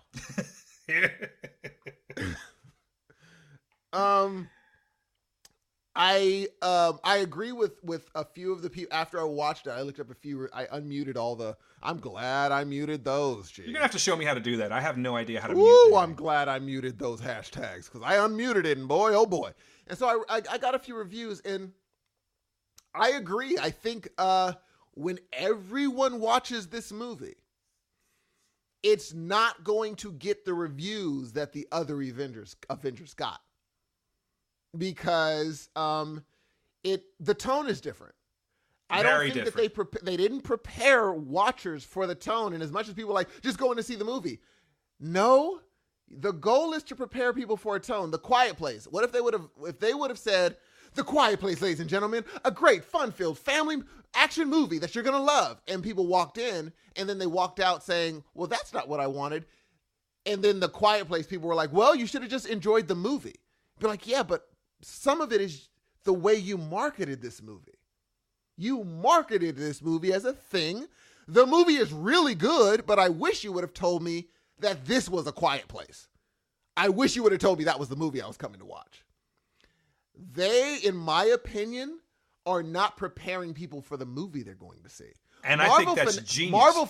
I don't think it is. Marvel fanatics like us are going to love it. People that aren't Marvel fanatics that just like the Avengers and enjoy it, that's not going to sit well with them. And I'm already seeing it. Sat great with me. Oh, because you're a Marvel guy. I'm a Marvel guy, but I'm actually coming into this experience, no fronting. I don't really have a lot of Infinity War background. So I came in this as a viewer of the MCU. That's what I'm saying. You like the Marvel universe. Some people like DC, Marvel, everything. They don't care. They just go in watching a movie. I don't think those viewers are going to come out of this movie being like, best movie ever, or best MCU movie ever, or best. They're not. That's not the reaction that they're going to get. I think now if someone said this movie wasn't good, I really have to listen to them. I have to be like, really? Like how though? Because this movie, in my opinion, is undeniably great. I don't know how someone could walk out of this movie and say it wasn't great. Now, if someone walked out and was like, this movie sucked, I really have to sit down with that person and be like, okay, first of all, how many movies have you seen in your life? And if they're like, thousands or hundreds, I said, how? How is this movie? How? Because I don't think you could say you didn't agree with certain things, but this movie is undeniably great in my opinion. It's amazing. I'd love for someone to sit down and tell me how this movie isn't great. Now, even me saying that this movie is great, I wouldn't put it. It's in my top 3 Marvel movies. That's fair. It's in my top 3. You That's know fair. what I'm saying? But, and this is not ruining it. There's many reveals in this movie, as you guys saw. There's one reveal that almost made me jump over my freaking seat. There's one reveal that almost made me leave the theater and scream down the freaking freeway and leave the movie at that time. You got a problem with that. You said that you almost left a Prince car. You waste a lot of money potentially. I'm just saying. You got to stop running. You're going to hurt yourself. You're going to get ran over. And I look crazy running down the really do. freeway. And then a lot of people, after I tell them why I'm screaming, they're like, you do know the movie's still on. Why don't you go back in and watch it? I'm like, oh, you snap. paid good moolah for that. And then they're driving me back because I already ran so far because I'm a stalking human being, so I could run so fast. And but no, I literally almost screamed in my seat. I just couldn't because of the crowd. There's one reveal, and I'll tell you about that later. But there were things in that movie. I tweeted this, and I'm dead serious. I'll just say what I said. So the sound that women make in movies, like older movies where they clutch their pearls. I'll just make the sound. You know what I'm talking about? That gasp. I did that. Yes. I did that at least 5 times in this movie. I can't lie. That's a sound I make every 3 minutes at Halloween Horror Nights. About every 3 minutes. I can't wait. I think I clutch my shirt. I can't wait for that podcast, man. That's going to be fun. I think I say egads too. And you say britches. I would imagine that you say egads. But so my thing with this movie is, the Russo brothers are a freaking force. I don't know how 2 brothers can work on things together without killing each other, let alone come in and work on something like this without coming to a fist fight, which they might have. I don't know. Yeah, you never know. That's true, because when you're brothers, man, especially something this big saying, I think this should be this way. This isn't like, well, mayonnaise or mustard. This is do we do this or do we do that on $100-something million movie? I believe this will work. I believe that will work. That's not just a nothing argument. That's this affects the rest of the universe. The Marvel universe. And so the Russo brothers coming from Arrested Development to this, what the crap? Marvel made the right choice with the Russo brothers, man. And the thing is, there are some comedy bits that when I found out they came from Arrested Development, I was like, I see that. I totally see the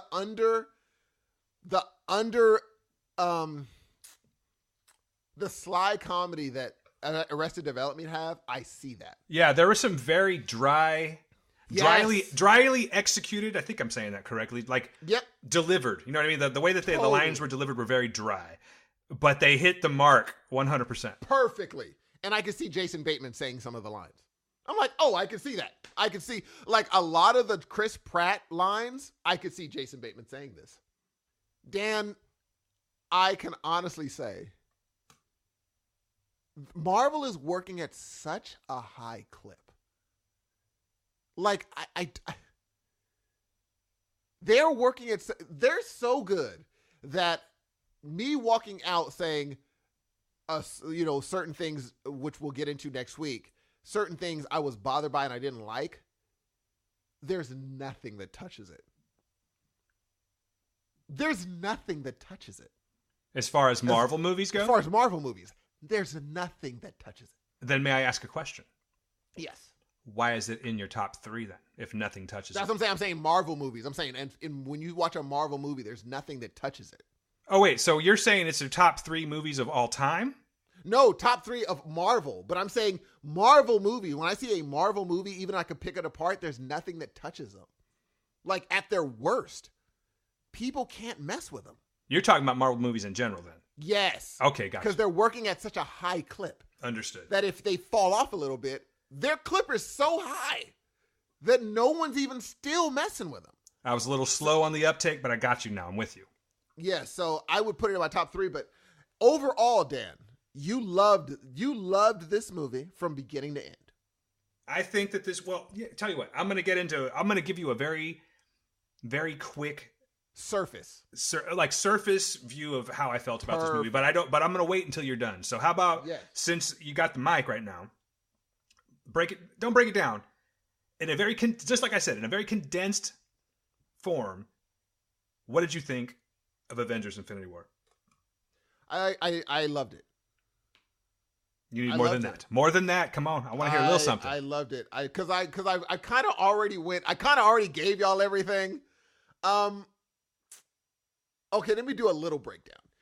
The thing is, they know the one thing the Russo brothers did, which is really good. What they did was they didn't start slow. No. They didn't start slow because they knew, you know who these characters are.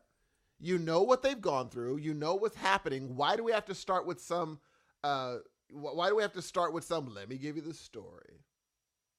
Some exposition, pointless exposition. There's no point in it. There's no narration needed. We know where these people are. Let's just start from, let's just rock it and just go. And they hit the ground going, which is like, whoa.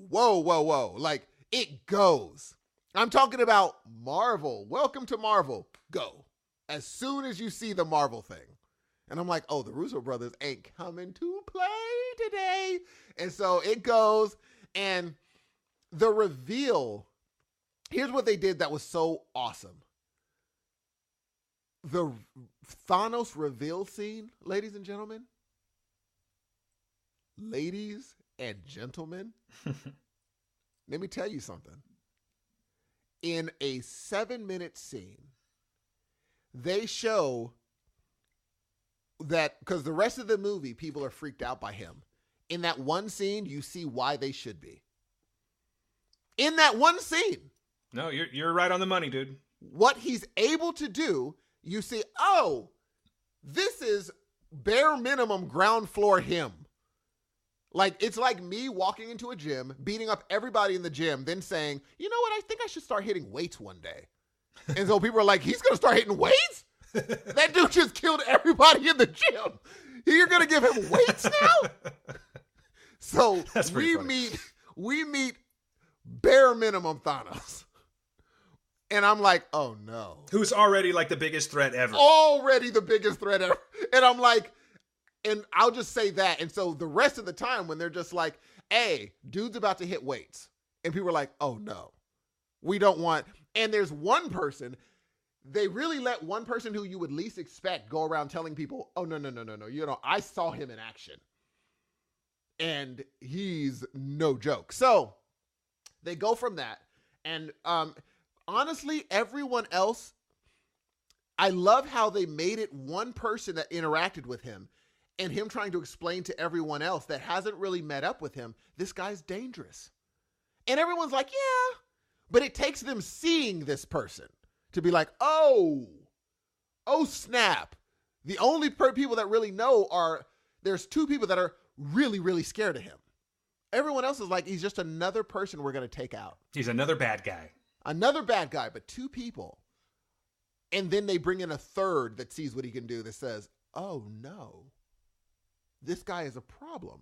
And I love that because that's how it would be. If you didn't really know what he's capable of, yeah, it wouldn't be a big deal. But dude, I'm going to tell you guys, all you comic book readers that have been reading Thor for all these years, I started, I've gotten like maybe 120 in. No, maybe 100 in. The Thor that you read is becoming the Thor that's on screen. It's so great. The Thor that you read in this movie, he becomes the Thor that's on screen now. Like the Thor that we read now, when we're reading Thor and people hear the crack in the sky, even the toughest people are like, uh-oh, because the God of Thunder's coming. He's a god. This is not going to be a fight. I don't fight. Like Thor doesn't have to fight. He's a god.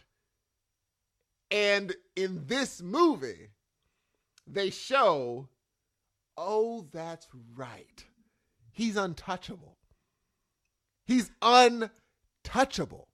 They show that he can be with mere mortals and above.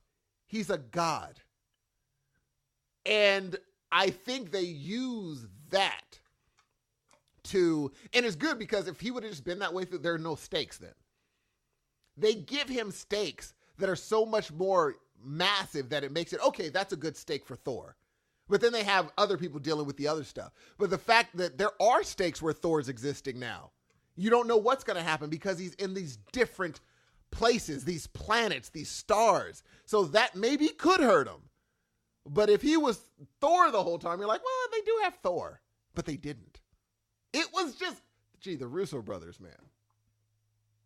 The Russo brothers. I mean, they deserve standing ovations, man. We should let everybody stop for 1 second. Let's all stand up. Dude. You don't even know yet if you haven't seen it, but just trust me. Just trust me. And this is the last thing I'll say. Ladies and gentlemen, you're going to see a clinic on how to have 3 different stories happening at once. A clinic. 3 movies happen. 3 separate movies happen. In one movie. Different people in different places.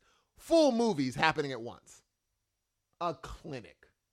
And then at the end, all the movies converge. Like, how do you do that?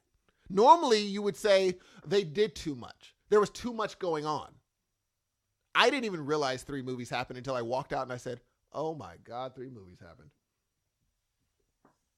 And again, even then, I still walked out of the theater being like, okay, all right, yeah.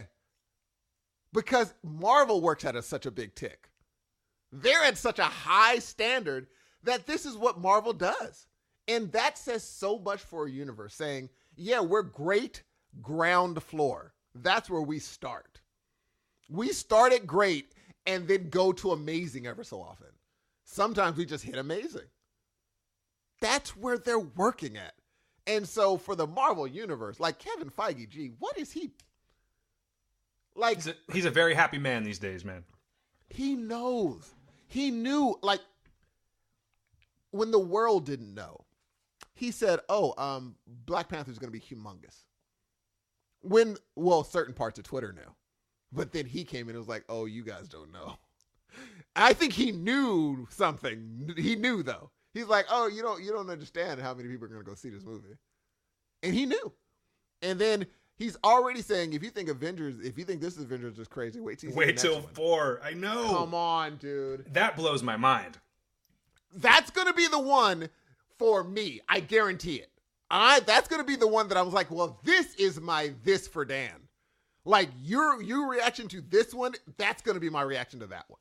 That's going to be the one that I was like, oh, this was just a build-up for that one. And even then, this was a great movie.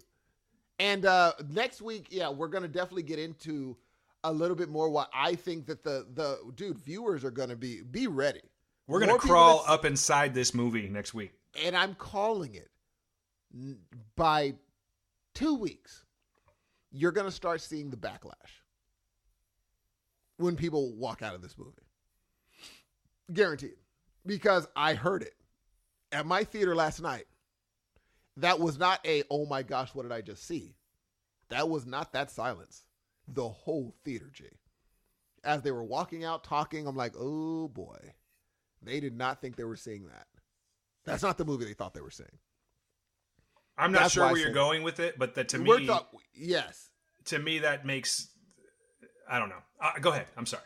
No, I think, for me, like, I would have thought that they were going to be like, dude, that was crazy, right? I heard of like, what? And I'm like, oh no.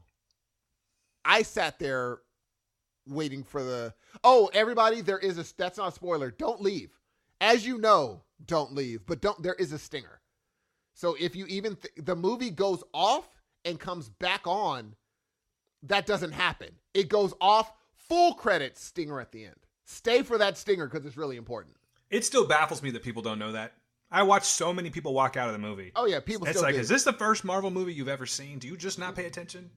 People stayed until the credits rolled, and then it rolled for a while, and then rolled and rolled and rolled. Then they were like, oh, okay, there is no stinger, and they left. I'm talking about the people where it's like end scene, first credit goes up, and people are already walking out. I'll never get that. Yeah. Well, and also a lot of those are people that are like, look, it's funny because, and you know, I'm seeing a different crew of people that are coming to these movies. Like I saw a whole group of grandmas, like black grandmothers that were like maybe 10 of them. I was like, I don't want to be like, hey, yo, but I definitely want to be like, hey, what brought you here? What brought you here? And they're like, you already know, baby. I know. I'm like, oh, I know. Hopefully he's in it more than you think. I know why you're here. But yeah, it's a brand new crew now. I like it. And so for you, would you say, first let me ask you a weird question. Is this number one in the pantheon of Marvel movies? Is Pantheon right? You're grammatically outing me right now because I don't even know. I don't even know. Go ahead. All right. Pantheon, ladies and gentlemen. What you think?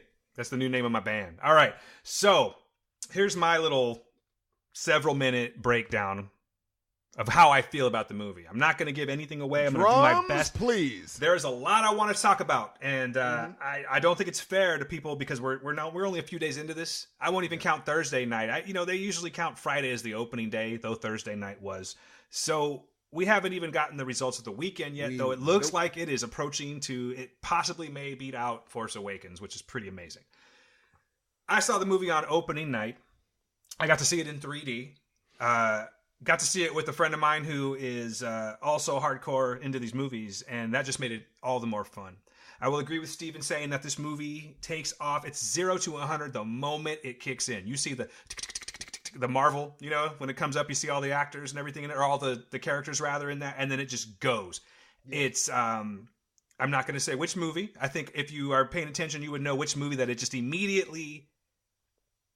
It's very much like how Rogue One, was like it jumps right into episode 4. If you know what I'm talking about with Star Wars, then I think you get what I'm saying. But this movie just piggybacks right off of a certain movie, and I won't even share that with you yet. But you go from like, yay, to, oh, shit, like real quick. And I'm just going to say that. I was not prepared for what I saw. I'll be honest with you. I did know I was expecting to see some... God, I don't even want to ruin it for you guys, man. I was expecting to see some certain things that I knew would happen. I just didn't understand that it was going to happen on the scale that it did.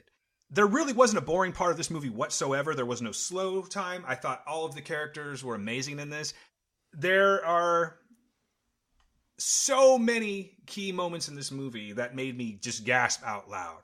I love the way these characters work off of each other.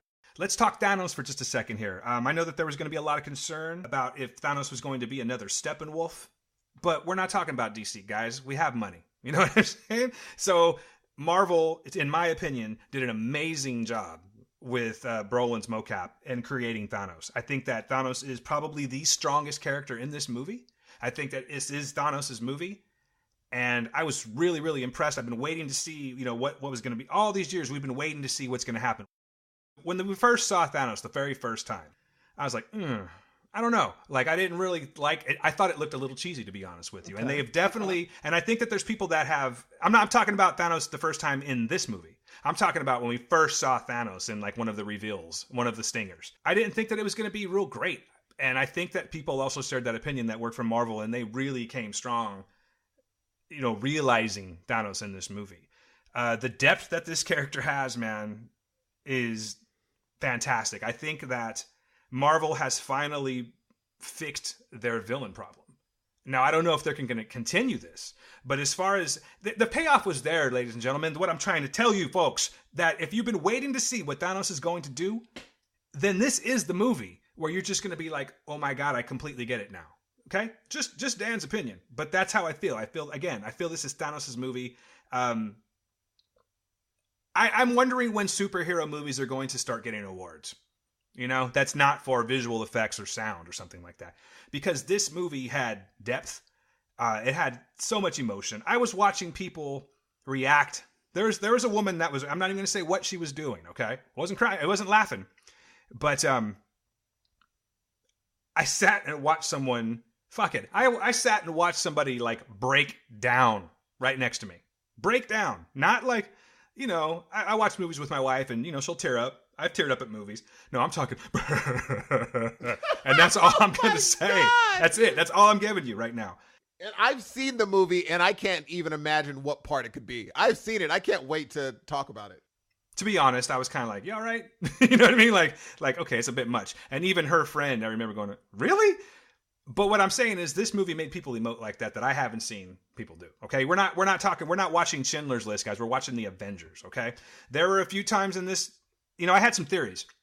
And there were a few times where I thought those theories were going to come true. One in particular, I thought someone was going. And I was like, oh, this is it. This is the point. This is where it goes down. Did it? I'm not going to say. But shocking moments in this movie.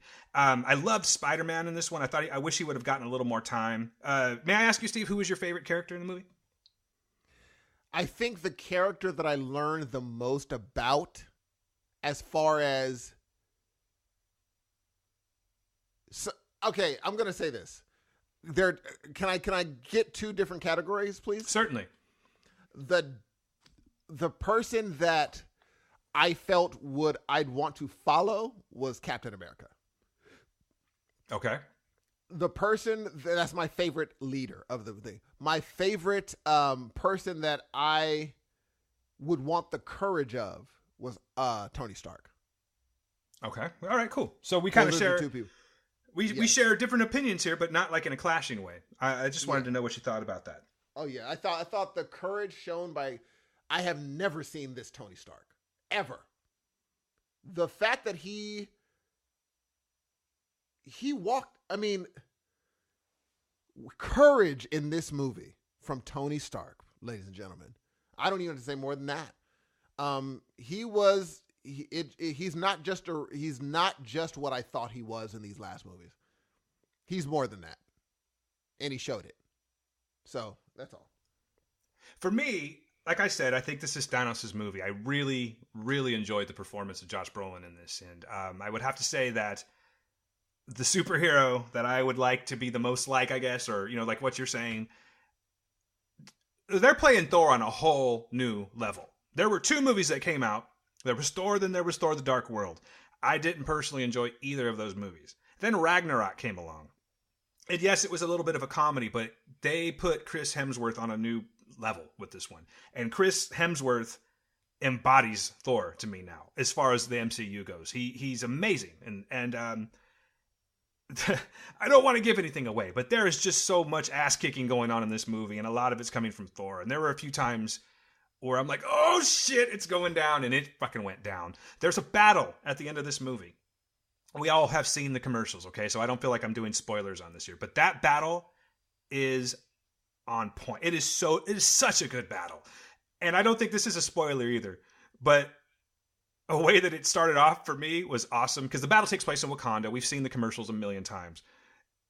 Black Panther comes out, and it's kind of like when you roll into a neighborhood you're not supposed to be at. You know what I mean? And someone lets you know that real quick. He said, I loved it when he went, "You are in Wakanda now." I was like, no! That's so dumb. Like, he just told them straight up, like, you done fucked up. This is what's happening. You've messed up. And that's all I'm going to say until next week about that. The ending of this movie, this is not an original thought, but I completely agree with it 100%. The ending of this movie is on par with The Empire Strikes Back. It's that kind of level of cliffhanger. And there's a lot of people out there that I think that if they don't pay as much attention to movies as we do, maybe they don't pay as much attention to IMDb, they don't know what the hell's hit them. Do you know what I mean? They don't know what's going to come and how it's, but again, I don't really want to go into that. But what I'm saying is this is a massive cliffhanger. This movie to me is the best movie that I've seen this year. I would say so. As far as action movies go, 100%. I think it's better than Black Panther. I think it's better than, I was really raving about Ready Player One. I don't even put Ready Player One into the same category as this movie. But this is it. This is the movie that I have enjoyed the most so far this year. If they're going to top it, then bring it on. Because I cannot wait to see what they do to top this movie. Because if everything that Feige says is true, I don't even know how I'm going to process Avengers 4. I'm just going to, you know what? I might be the one that runs out of the theater, Steve, and runs down the street because I don't know if I'm going to be able to take it.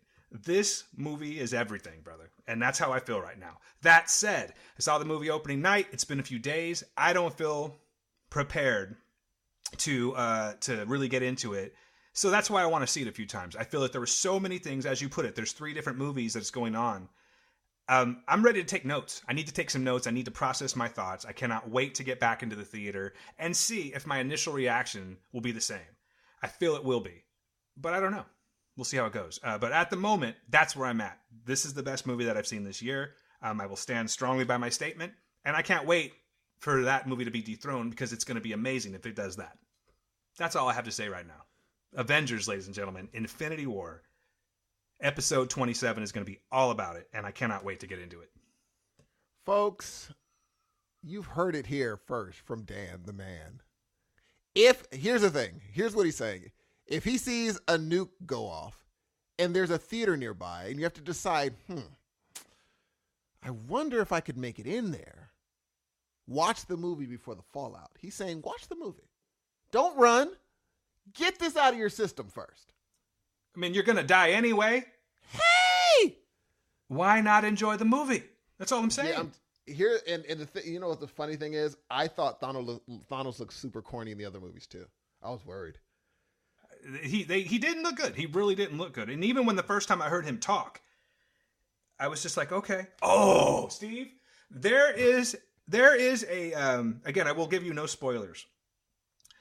There are 2 cameos in this movie. One I was not expecting, and I'll be honest with you. Steve was wise about this. I will be editing it out. You will not hear the first cameo that I'm talking about, okay? Because it's not fair to you guys. I was under the impression, and I still feel that way, that there are a lot of people that know what I'm talking about.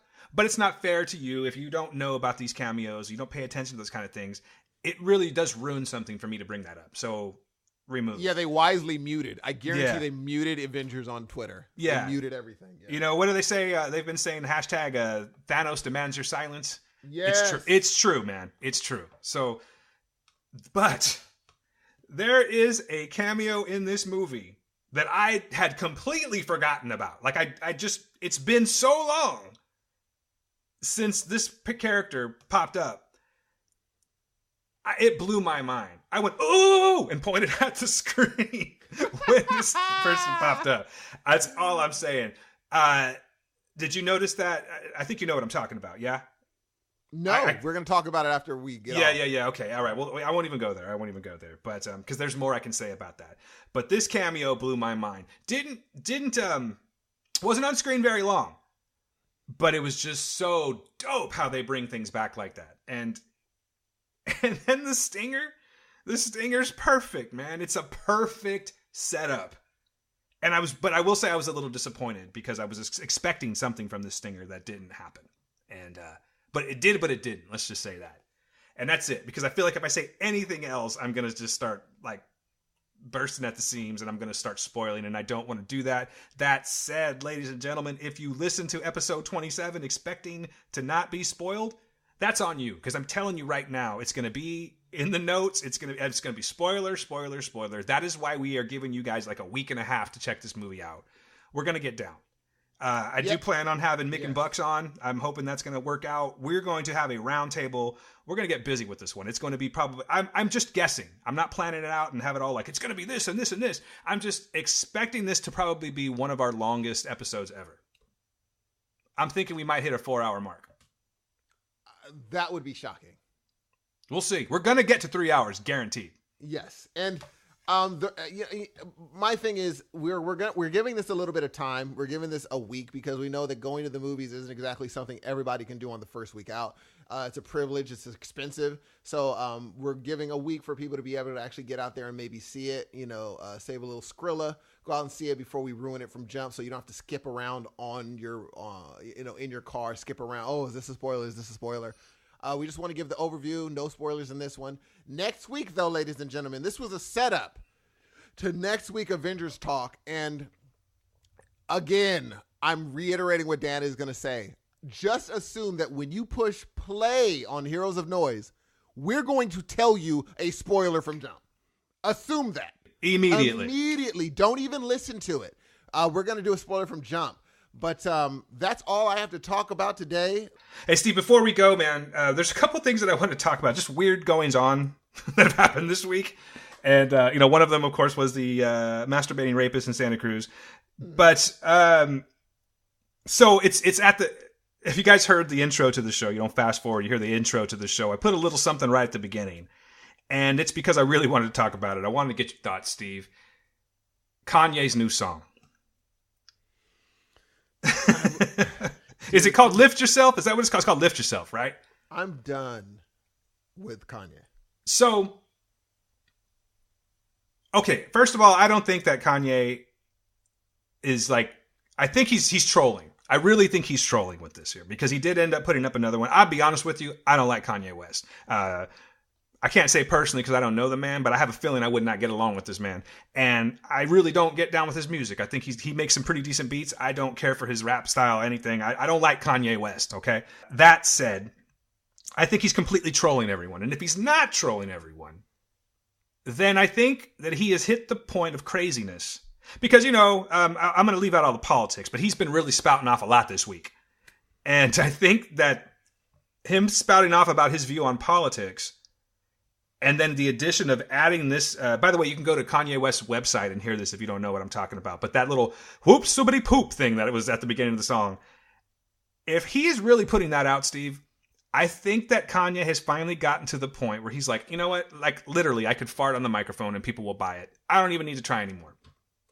What do you think? Do you think he's trolling? Or do you, was he just being funny? Or do you think he's just lost his damn mind? He's lost his mind. Interesting. And I like that people aren't having it. Most sane people are just like, we're done with Kanye. Kanye's done. I recommend watching reaction videos to the song. It's really funny. He is trash. He's utter trash. I'm done with Kanye West. Like, I won't even give him more of a second thought. I'm done because it's exactly what he wants. He wants to be part of the conversation, and I'm done with Kanye West. He is garbage, and he does nothing for the community. I think he's just doing things to get attention at this point. He's acting out to get attention. I think he believes this stuff. If he believes that last song, if he believes that Lift, because he even, have you heard the song? No. Have you even heard any of it? Nope. Okay. No, I heard a clip. No. There's a clip going on Twitter with that skibbity boo. That stuff. Yeah, you heard that, right? I was like, oh yeah, this is Kanye. I already knew where he was going. I was like, this is what he's doing. So right before he goes into that part, which I didn't include on the intro, he's basically saying, these bars though, this here though, like in other words, get ready. And then that comes out. And to me, it just seems like he's fucking with us. I feel like he's trolling, man. And if he is, if this is just a big joke, which we'll probably never know, because even if it wasn't a big joke and then it gets made out to be, which it's exactly what's going on right now, he could be like, I was just kidding. I don't know if he is, man. I really don't think so. I'm kind of in your camp of thinking that, he's just lost his damn mind. And he thinks that he could just do anything and people will buy it. But you know what? He's not wrong about that for some people, man. There's a lot of shit music out there, but it made me mad. I was playing around with Logic last night, and I just got this little beat going. I was just playing around with the downloads of, all the samples and everything like that. And I'm thinking to myself, I could do that. Now, there's not a lot of time that I can say that, especially when it comes to this isn't rap, but when it comes to rap or just songwriting in general, no, I can't do those things. I could say it and never do it. I think I could do this. I really think so, man. He's super, there was a point in time where Kanye was doing things that we'd never heard before. There was a time where he was just working at a certain click that you're just whoa. I loved it when, what was that album with him and Jay-Z?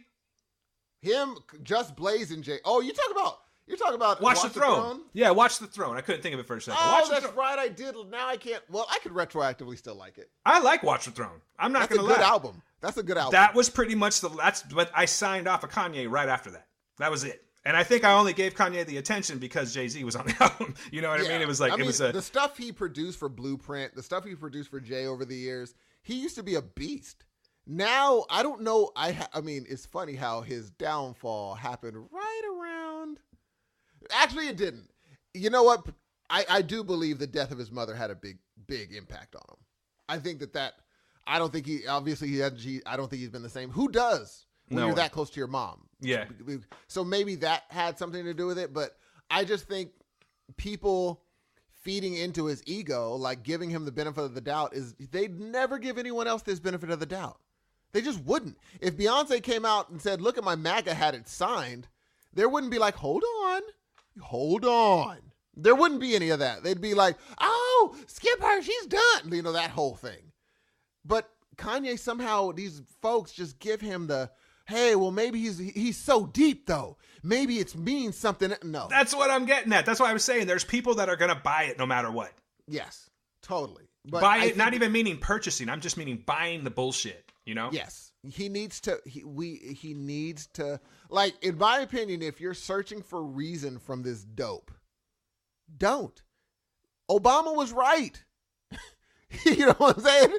This guy just isn't the brightest bulb in what would I say? The brightest bulb in the what? In the batch, the bunch, in the room. Okay, let me take that back. He is not the tallest tree in the forest. That's a good one. He's a couple of fries short of a Happy Meal. He's the. He's got a screw loose in his machine. There we go. He got some screws loose. I like screw loose better. Screw loose. If I want to. No, screws loose. Anyway, so no, but he's just not there. He's not there. We need to let him go. I think people. Go ahead. I'm sorry, Steve. People need to let him go. If you're thinking I'll just stick around because what? No, just let him go. There's plenty of good artists that you could listen to without participating in their insanity. Let it go. That's what I had to do. Okay, I just wanted to get your thoughts on that. I couldn't end this episode. We're not ending it just yet, but I needed to get that out. Yeah. So, another thing. It's kind of in the what we're watching camp. We've already talked about it a couple times, but we haven't talked about this one. Did you catch the last episode of Atlanta? Season 2, episode 9, North of the Border. Dude! There's big things going on, Steve. I got to talk about them. Oh my gosh, what a good episode that was. Man. I loved that. Okay, G, I'm trying. Is he just lucking up? Or is Donald Glover a genius? I think you know the answer and you don't want to. I don't. I will never say it. I don't think. Yeah, you don't want to. Dude, this episode. This show's getting deep. What did you think? You go. This was an amazing episode. I will tell you that Gail is hanging on to this. She really loved season 1. I think that season 2 is just a little too dark for her, and I can completely see why. They've gone a whole different direction. Yes. The inclusion of Tracy. Oh my gosh! Dude. Has made me watch this show with anxiety, bro. Do you know what I mean? I get anxiety when Tracy's on screen. You never know. Yes. That said about Tracy, they got to lose Tracy. You know what I mean? I'm not talking about Donald Glover and the creators of Atlanta losing Tracy. I'm talking about... Dude. I'm talking about the boys need to get rid of him quick because but here's the problem, though. He's a huge problem. Donald Glover is a terrible manager. He is terrible. Yeah, Ern. So that's why that's why Alfred's like, when he said, man, we gotta, he's like, what did he say? He said, hey, man, we gotta have a talk. And he's like, yeah, we need to get rid of Tracy. He's like, man, I'm talking about you. Yeah. I was like, what? That's when it got real and for Ern me. was like, why? Like, he truly didn't get it. He truly didn't know. He's like, and Alfred's like, look at us, where we are right now. This is you. You know, the whole promise was, it's like, hey, we're going to go do this Pajama Jam college concert. Yes. And, you know, that's what we're going to do. And there's potential. There's the word right there. I'm paraphrasing, okay? I'm paraphrasing, but there's the potential to make like 60 grand. Potential. Oh my God. Now, if you've been watching Atlanta long enough, you know that that's not going to happen. Okay, this obviously, guys. I guess we should have said spoilers, so I'm hoping I'm not ruining this for you. But yeah, that don't happen. That does not happen. And even when he tells him about the thing, Al's already aware. Like, yes, it's he's not like, going to happen. Okay, all right. So that's the thing, man. I think that it's taken this long for Al to see. It's taken 2 seasons and 9 episodes to understand that. It's not working. You know what I mean? And you're right. Like this whole episode though, it just had me like anxious the entire time. From the moment when they, he's hooking him up and like he's trying to save a couple $100 to go to stay in a hotel. Oh my God. So he's just gonna hook him up with some Instagram model. Some random people. Oh and my then, God. He's like, is it a hotel? It's like, it's kind of a hotel, he says. The walking into the room, this girl's like, hey, you can come with me. He looks up on the ceiling. There's a footprint on the ceiling. There's a footprint. Gee, I want to know what's happening. Never explained. I want to know what's happening. I got some theories, but I want to know what's happening there. And he looks up and he's just like, hey, yo. Yeah. Hey, yo. And this girl is crazy from the get. And she proves it later on in the show. Totally. They go, but then it goes from but then, you got Tracy who handles her. Like, literally handles her. Pushes her face, and then Ern catches her. Yeah. No, here's the funny part. Dude, did you cry out laughing when dude got that water splashed on him? And he looked up, he was like, yo, when they dropped water on Alfred. Yeah, that she dropped a cup on him. So funny, G. I cracked, because he didn't even look up to see what happened. He just got mad immediately. I knew exactly what happened. I didn't know what happened. Before they panned up, I already know. I know exactly what's going on with this one. Yeah, because she was so crazy. She was so crazy and talking about, I had a dream and I was an alligator and you remember? She was like, God, and I ate you. And she was just crazy. And I knew that even though Atlanta can go any way they want to with their episodes, I knew that was going to come back. She was too attached to Paperboy to even... Like, you knew something bad was going to happen. You know what I mean? So all of that goes down. Yes. Tracy does his thing with her. I kind of want to keep it somewhat. We've spoiled enough. But, there's something that happens between Tracy and this girl and Ern. And Ern gets the worst of it. Ern actually tried to do something good and gets the worst of it. But at that point, they were like he was still trying to like calm everybody down. Like it was about to go down. Yes. He was trying to basically, I guess, in his weird head think that, they're still going to get paid eventually. Yes. And that was just out the window. It was Tracy. He's like, let's go, run. He tells them straight up, run. And they're just running. They're just running blindly through these buildings. Yep. They have no idea where they are. And they end up at that fraternity. And of what fraternity they could have ended up at. When they're sitting in that room with that big flag. And then the whole dance for him. He's having all those pledges dance for him. The whole thing, it was just full of weird visuals. It was very anxiety-inducing. And then when Alfred starts laughing, and then Ern starts laughing, yeah, they're laughing for different reasons. Like Alfred's laughing because like it took me this long to realize exactly why I should not have you doing this, and Aaron's just thinking, oh, it's funny now. Yeah. What a crazy night, right? I actually said that too. I'm like, they're laughing for 2 different reasons right now. Yep. And then finally, that's when it broke, and Ern and Alfred was like, look, I have a shelf life. I have to deal with, he said, I have to take care of you. So he's still going to probably take care of him. But we are now knowing that Alfred is famous. They've been hiding it, kind of. Alfred's famous, right? He's bigger than I thought he was. Way bigger than we. And the only reason we have been seeing him not being famous is because of Earn. Earn keeps him at a certain level. But everywhere he goes, people are like, Paperboy. Earn's keeping him at this level, though. And he's realizing, oh, it's you. You're messing me up.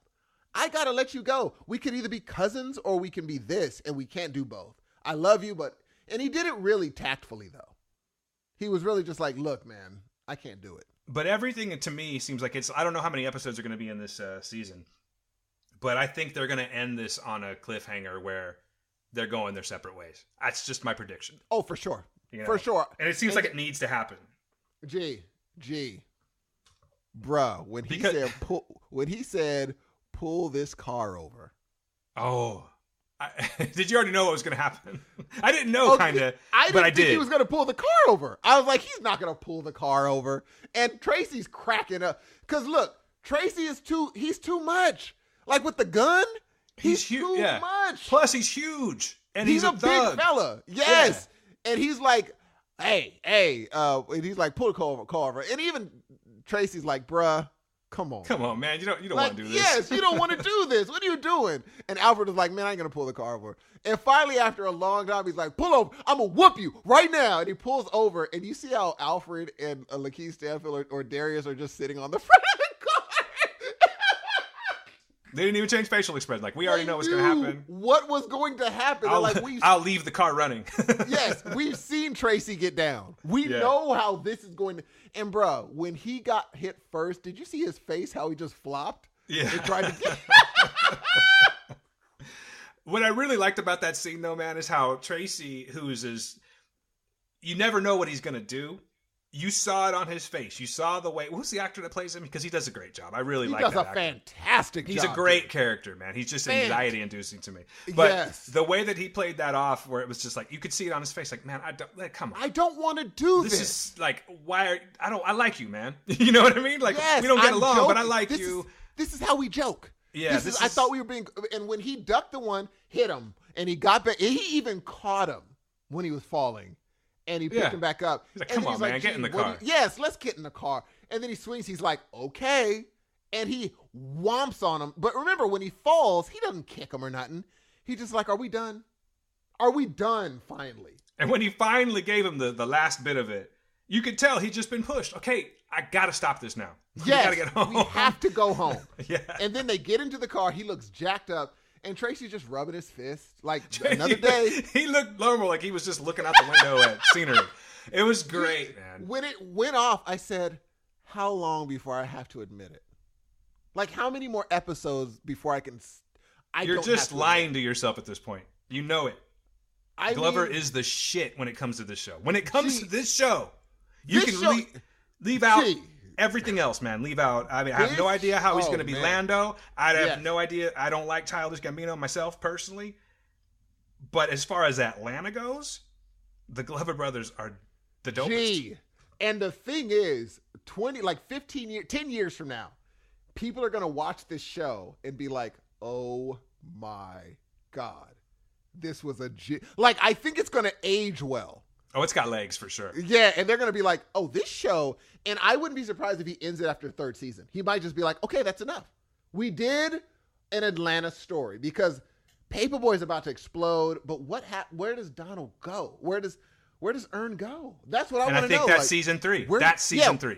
He has to do something on his own. He has to. I think season 3 is all about Earn's redemption. He's got to get it right with Van. They got to figure out what the hell's going on there. He has to change careers. Season 3 is going to be about Earn, man. I really feel that way. Because he's not a manager. He's far from it. Alfred had to go get his own money from that club guy. That's ridiculous. Earn should have gotten the money. Nope, it's just not. Earn is a very intelligent loser, is what he is. When he told Alligator Man, you're just a smart dude that just let dumb crap happen to him. So is Earn. Yeah, he was talking about himself. Yes, G. And I didn't catch that until I'm like, oh, he does that. He's just a smart guy that lets dumb crap happen to him. Yep. I mean, G. So yes, if you're not watching Atlanta, ladies and gentlemen, If you y'all are missing out on something my. special, man. Seriously. Great show, guys. Something special is happening right now, I think. That people are going to be like, did you watch it when it first came out? And we're going to be able to say, yeah. Yeah, we remember when it first hit.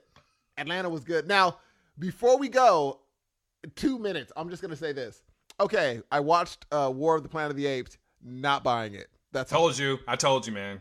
It was a good movie till it wasn't. That's a good way of putting it. Gee, I mean, God, why did they end it on this? Yeah, man, I knew you were gonna feel that way. I tried to warn you, but sometimes you gotta take the trip yourself, you know. And I did. So people, I mean, if you're washing dishes or cooking, have it on in the background. But dude, this is you know what they should have called it? A conversation of the Planet of the Apes. Because that's what happens. Slaves of the Planet of the Apes. That's more like it. There is no war. That's not a war, what happened. So that's all. I think they really dropped the ball on this one. I think that this became a display of individual characters. Do you know what I mean? Yes, they focused on individual characters and not so much the storyline.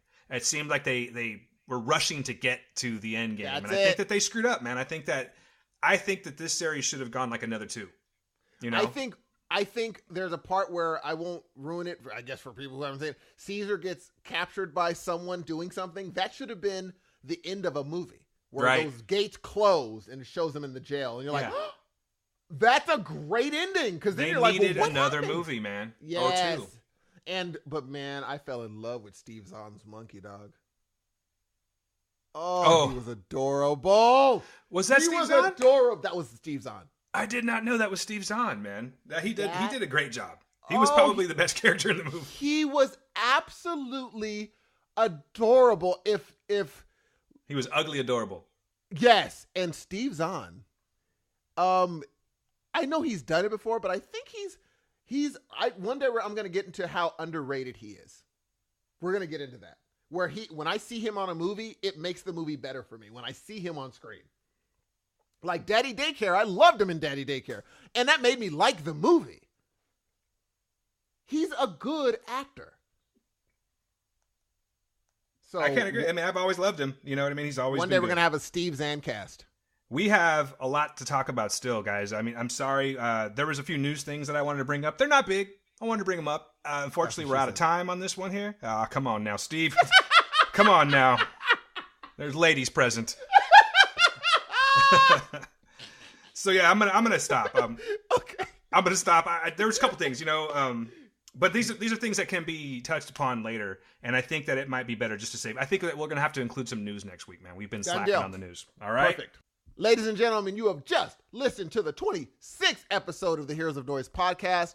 We love you guys. Shout out to our listeners, my beautiful sister, my awesome brother, Michael. I love you so very much. My nephews and nieces. My boy Trey doing his comic book. I see you listening every week, coming up to me talking about it. I love all y'all. Peace out. I'm going to finish up too. So that's Trey that's doing the drawing then. Affirmative. All right. So, hey, you know, Trey, I know we don't know each other and all, but I like comics. You know what I'm saying? The worst. I like to be drawn. You know what I mean? So I'm here for you every week, Trey, is all I'm saying. You know what I mean? So hopefully we're going to meet soon. By the way, Steve, you know that I actually am able to go to your birthday party, brother. So it's on. So I'm going to be meeting all those people. Yeah. So I'm pumped. You know, maybe there'll be a drawing for me waiting at that party. I don't know. I'm just saying, man. But hey, Trey, thank you for listening. I know I did see you like us on Facebook and welcome. I don't know how many episodes you've listened to, but welcome to the show, my man. And yeah, that's it for me, ladies and gentlemen. Thank you for listening to episode 26. Thank you for allowing us to be loose and know that the form is coming back. I cannot wait for episode 27 because we're going to bust the shit out of Infinity Wars. And that's really it. I want you guys to all have a great week. To all the listeners out there that have been with us for the whole time, keep coming, man. Tell your friends.